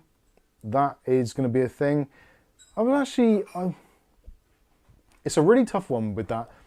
Depending on how much you pay for a processor, actually means a lot. So getting these really good deals on AliExpress has kind of opened my eyes up to potentials, but at the flip side now, I don't think I would buy an AM5 processor on Amazon probably ever again, because I thought you had matching gloves on there. there's just too much of a saving to be had. Does this make me look a bit more tanned? No. Makes you look younger. Do you want to borrow my pink gloves to go with it, see if they match? No. I thought you had them on just now. Toes, yes, so the 7500F. The 7500F actually does really well. I very much have enjoyed using it as a processor. And the fact that it was so cheap for what it was, and it still scores like 1,400 points. 14,000 points in Cinebench, which is pretty awesome. And for the sake of, I think it was £135 or something, absolutely great. So that will be coming out.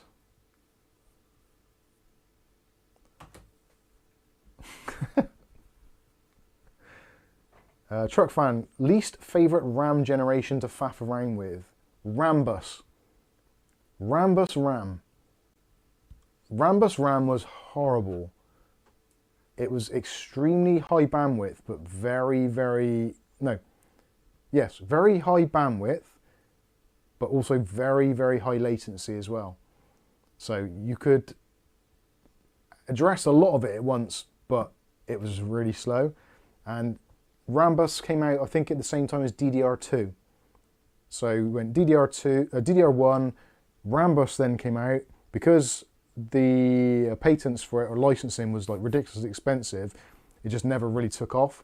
And I think DDR2 then took over and became the kind of the market leader. But that was horrible stuff to use. It could only be used in dual channel before dual channel was a thing. Yeah, it was not nice at the time.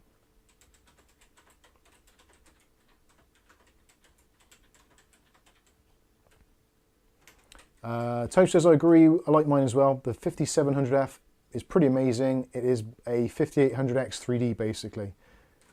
Yeah, I'm not too sure. I've not used the 5800X 3D, but certainly the 5800X I had previously, the two would be, if you had to use them side by side, you wouldn't notice the difference at all.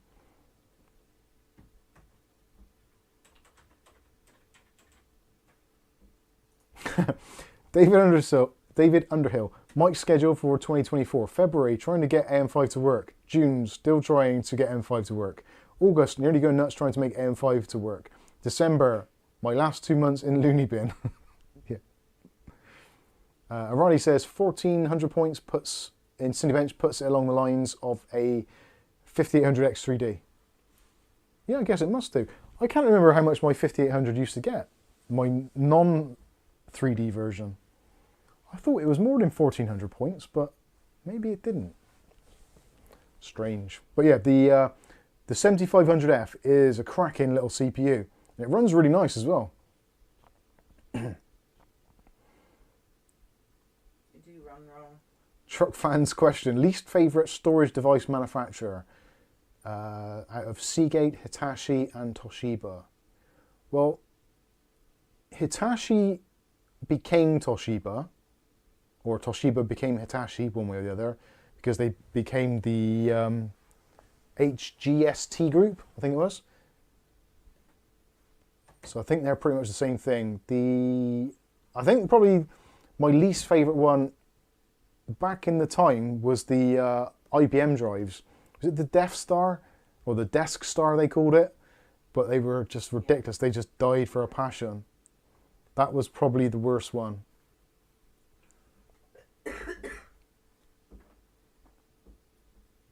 Wendy Bob says M5, I'm not convinced. I would gladly bypass AM5 altogether.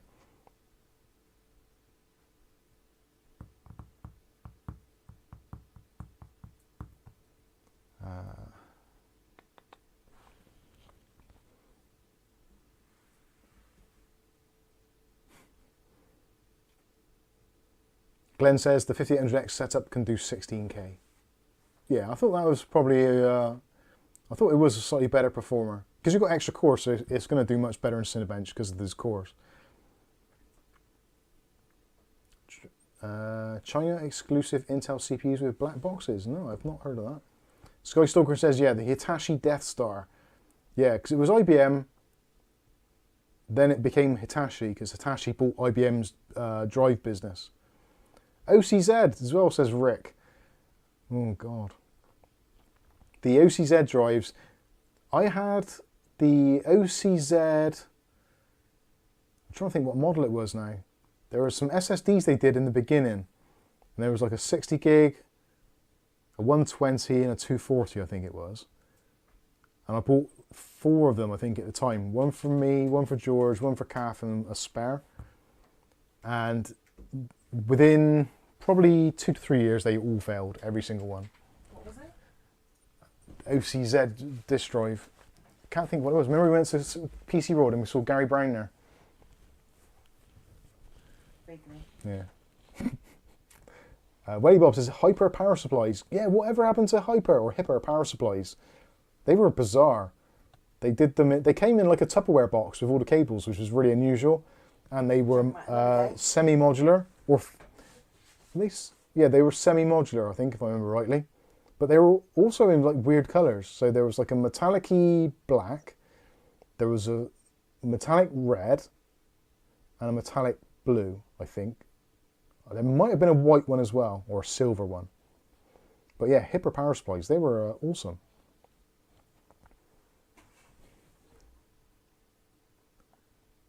Wally P Tech, sorry, is AliExpress worth shopping? Yeah, AliExpress is, well, AliExpress is one of those things that is kind of, it isn't really AliExpress as such. It's very rare that you're actually buying anything actually from AliExpress, the company.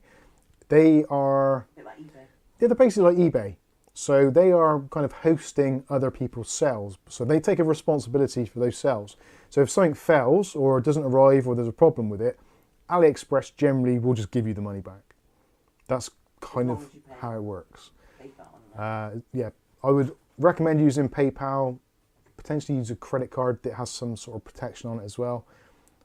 It depends what it is you're buying as well. I wouldn't buy some certain lines, like motherboards are really expensive if you're buying branded, but if you're buying off-brand, there's often quite cheaper. Recently, the AM5 processors has been good. There's a company that we bought from on AliExpress called CPU Top, and they've been really good. And I've had 3 processors so far, all have been fine, and all have arrived within sort of a sensible time. So I can't fault them, and they have been very good. When they sent a graphics card a while back, which was basically an empty bag, they refunded that, and it was an annoying thing. There's always that kind of time delay lag when you're speaking with anyone at AliExpress, but normally by the time you've gone to bed, when you wake up the next morning, there's a message in your inbox, so it's not too bad at all. I wouldn't say it's a perfect solution, but if you don't mind the risk and you don't mind the wait, you can potentially save a reasonable amount of money.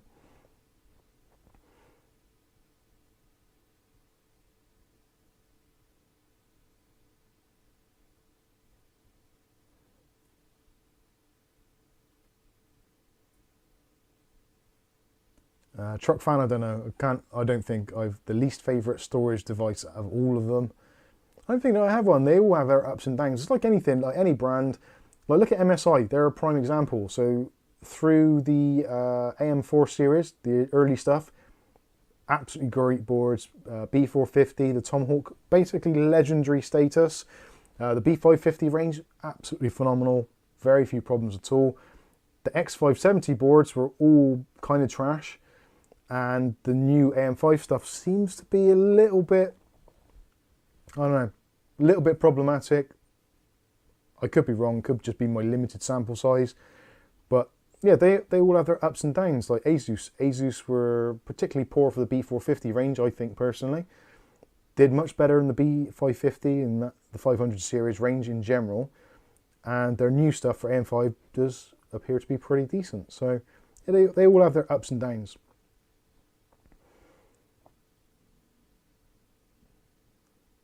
Dave Venerdale says Toshiba equals Hitachi, now Kioxia. Yeah, I think at the moment there's only, is it 3 major brands of drives available on the market, like when it comes to hard drives? I think there's only 3. Because Seagate owns SanDisk and basically all the others now. There is Toshiba drives. Is it Toshiba? Or the red label ones? I think it might be Toshiba. Yeah, Seagate, Western Digital, Toshiba. Can't think of any others. I think that is it now.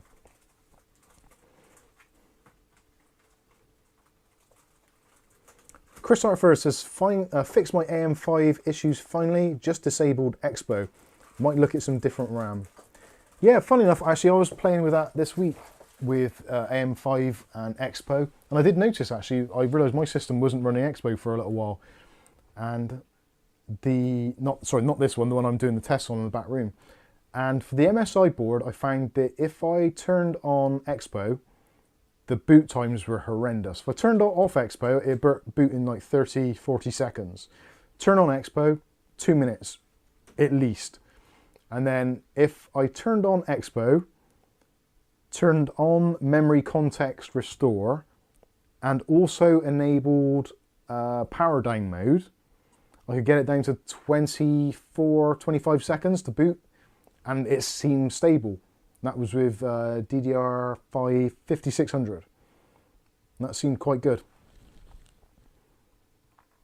So yeah, if you are going to enable Expo on any of your AM5 RAM, I would also enable context restore and also enable power down mode.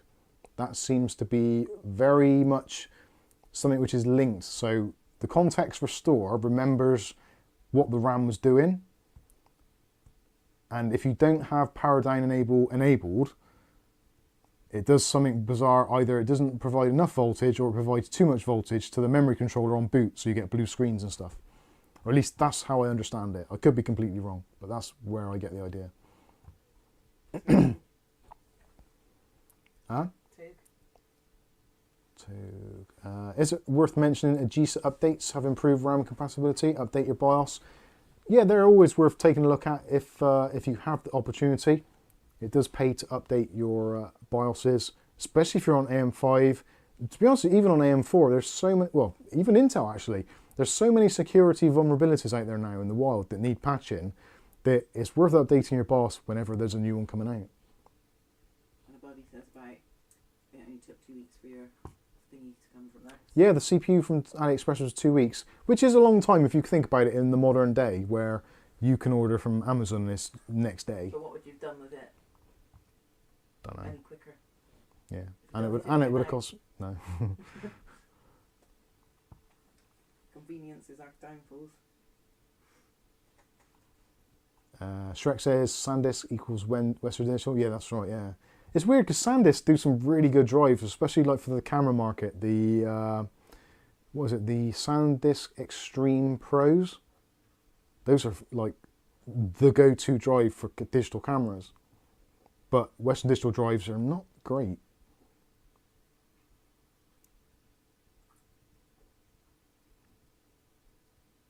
Oh yeah, Samsung drives. I remember those. Samsung drives was acquisitioned by Seagate 10 plus years ago. Wasn't making money. Which is weird because you think Samsung would have put them in all their devices, but it didn't turn out that way, did it? Everything went digital. Patrick LaBelle's in. Hey Patrick. Missed some parts of the stream. Yeah, majority of it. It is actually going to be ending very shortly, I think. So we'll give you the 5-10 minute warning. So this will wrap things up. I've got to go to work tomorrow, which I'm not looking forward to. Chris Arthur says, thanks Mike, we'll try that. I've got 6,000 RAM, was hoping a BIOS update fix would eventually come out. Yeah, definitely. If you're using AM5 RAM, sorry, if you're using AM5 platform and DDR5 RAM, enable Expo, turn on memory context restore, but make sure you enable power down, or memory power down enable set to enabled. And generally, it seems that is one of those things which is kind of, it's almost like the magic bullet for RAM. Seems to be the way forward. And it certainly made the boot times considerably faster as well. In fact, the little MSI system on the B650 M-P with the slower 6500 RAM actually boots faster than my ASUS now. This one still takes about 30 to 40 seconds to boot up. And the MSI does it in about 25, 26 seconds. Flies into. It's possibly down to the fact that I've also not got my Microsoft account on that PC, so that takes a while to kick in as well, but anyway. Shame DDR5 is so finicky. DDR4 was lovely to work with. But if you remember back, when it first came out, back in, what was it, 2017 now, DDR4 with both Intel and AM4 was bloody awful.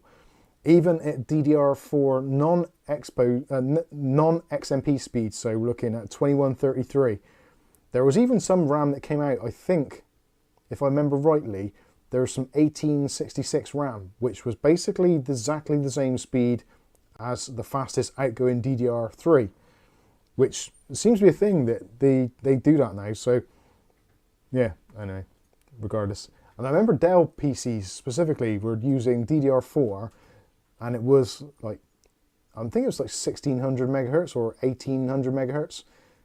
It was basically lower than the kind of baseline spec for DDR4. So yeah, it all happens. I can't tell what that name is, but it begins with a C. It says, Hi, can you tell me, are these Thermaltake Swafan EX14 RGB white TT Premium Edition 3-fan pack fans? The backlight is synchronized with Aura Sync. No. You want the Swafan EX ARGB, not RGB. If with Thermaltake fans, if you go for the ones that say RGB in the name, oh crap, I've got there. So, if they say ARGB, that means they work universally with 3-pin 5-volt addressable RGB and PWM. If you get any fans from them and it says RGB, it still is addressable RGB, but only works with the TT Plus software, and also it'll have the TT Plus logo on it. So Thermaltake TT RGB Plus. These will need a hub. Anything that's got RGB on will generally need a hub. If it says ARGB, doesn't require a hub, it just requires a motherboard header. I actually found that out recently as well, because somebody on our Discord, they have the Swafan EX140s, I think it was. So those ones, but the larger one. And they said, I've got the ARGB one. I said, well, they didn't do an ARGB one. And I looked it up, and they did. They never actually sent me any of them. They only ever sent me the RGB ones. So if you like these, but you don't want the Thermaltake software or the Thermaltake hub, you can get the Swafan EX12 ARGB or ARGB Sync, and it comes with 3-pin addressable RGB and 4-pin PWM. Hopefully that makes sense. If it doesn't, head over to their website and it should explain it a little bit better. Although I think that's worked out okay. Mouse Hunter says I got DDR4 4000 in my system. Yeah, so that's not really that far off being DDR5 speeds, really. Has Mike ever messed with Lego? Yes, many years ago. Not recently, not since I've been like 16, I suppose, or when the kids were young.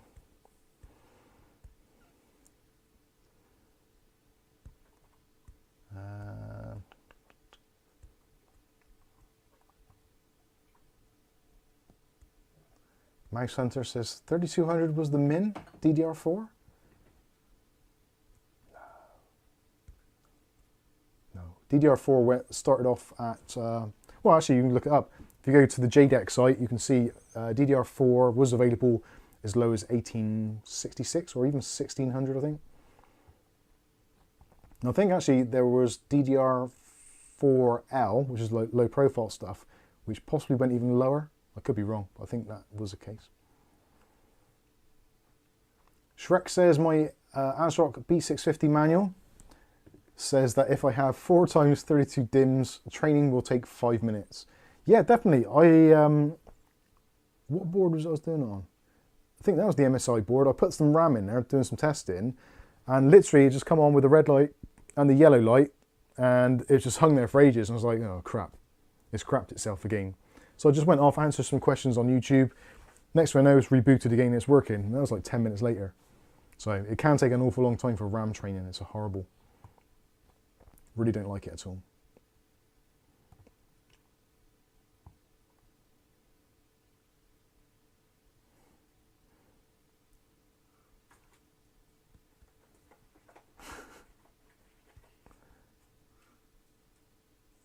Skystalker says, wow, I learned something I didn't know about the RGB versus ARGB fans. Yeah, like I said, I found out from basically on someone on Discord or in the chat on YouTube. They're like, yeah, I've got these SWAF fans, and I'm thinking to myself, well, SWAF fans don't do that. The whole point of the SWAF fan system is they use their hub, and it's all controlled through the software. Then when they said that they've got the ARGB connections, like, no, that's wrong. So I looked it up, and it's like, yeah, bastards, they do them. Why have they never sent me any? I would have loved to have those in PCs without having to have the Thermaltake software. Anyway. There you go. Unicorn puke is the best puke. I have a tendency to agree. Unicorn puke. David Earl says RGB 12 volt fans have separate control wires for each colour. 5 volt ARGB uses a data control system to determine the 3 colours. Yes, and that is why it makes it even more confusing that Thermaltake call their fans, which are addressable RGB, when they're 5 volt. Well, actually, I suppose it doesn't really make a difference what they are because they're on their own ecosystem, so it doesn't matter what voltage they are because they don't have to work with anything else. But their ARGB stuff is using the standard 5 volt connection. So yeah, it's almost like saying that their standard RGB stuff is single color or static color thing. Basically like that behind me. Mark Berry? Mark Berry. Why is my chat not scrolling? XMC, I'll be swapping out a 1070 and fitting a 4060. Good idea to use DDU. You probably, well, It's always a good idea if you can be bothered to use DDU, but I don't know whether I'd use DDU or not, possibly. I'd be half tempted to just stick it in. Maybe remove the 1070 from hidden devices after when you've installed the 4060. It is a good practice to use DDU, but it just adds time and complexity. If you're having problems, it's probably worth doing, but otherwise I would just stick it in. Alexa says no RGB is the best RGB. Stevie Wonder would probably agree. Skystalker. Question Mike, does Windows 11 have ARGB control in it now? I remember hearing about it as a new feature, then nothing. Apparently, yes, there is a new plugin for Armoury Crate, which actually does support it. So in theory, I should be able to do it from this here PC, which actually, I know what I'll do. Let me put on My gloves. No. But you can't do it with my gloves. I'll put on the overhead camera because I'm not sure what is going to be shown on the screen, or where my mouse is for that matter. So settings, where are you? Personalization, dynamic lighting, there we go. Right. David Underhill says it needs plugins for devices. Yes. So it's not very intuitive. It says use dynamic lighting on my devices.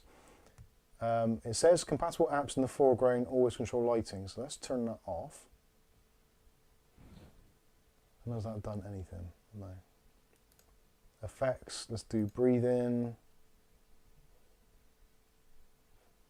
Select a color. Select. Done. Nope, that's done absolutely diddly squat. So yeah, apparently you do need a plug-in, but I don't think I've found it yet. Somebody said that the new boards had that built in.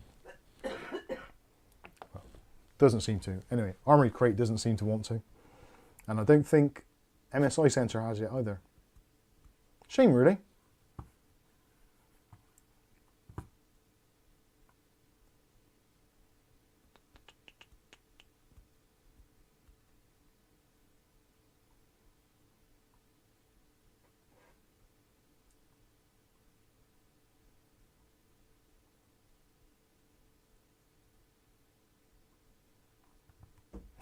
Is that Matt Berry? No, it's William Bodis.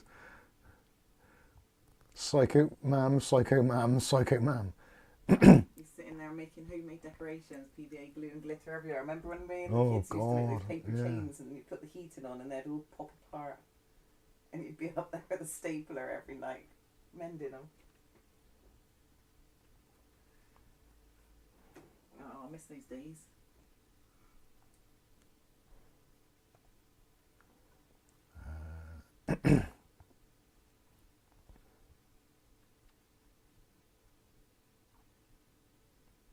Yeah, I've still not sussed out the that lighting thing. Would be quite nice to see it working properly.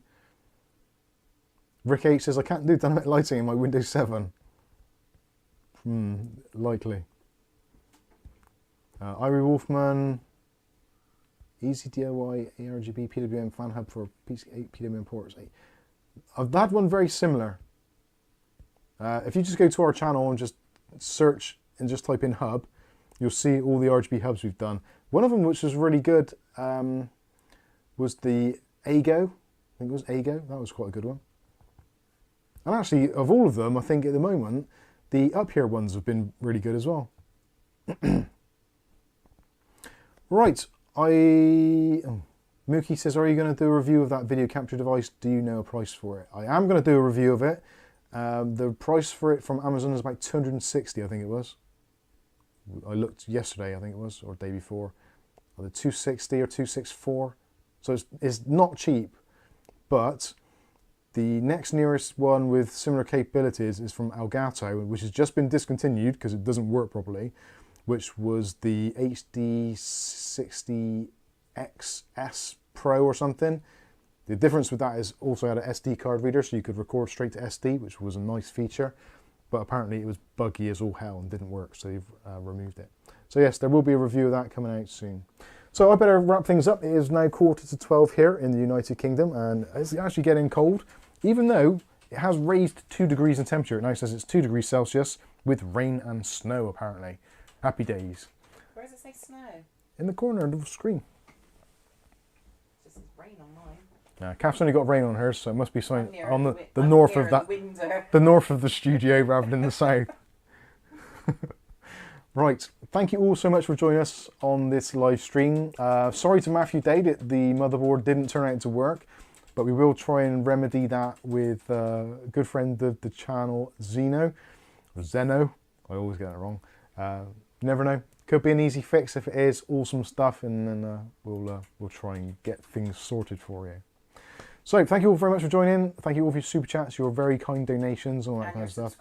And your subscriptions, of course, to get us to the 100k. Yeah, it's awesome. You sound very ungrateful when you say about that. But I know.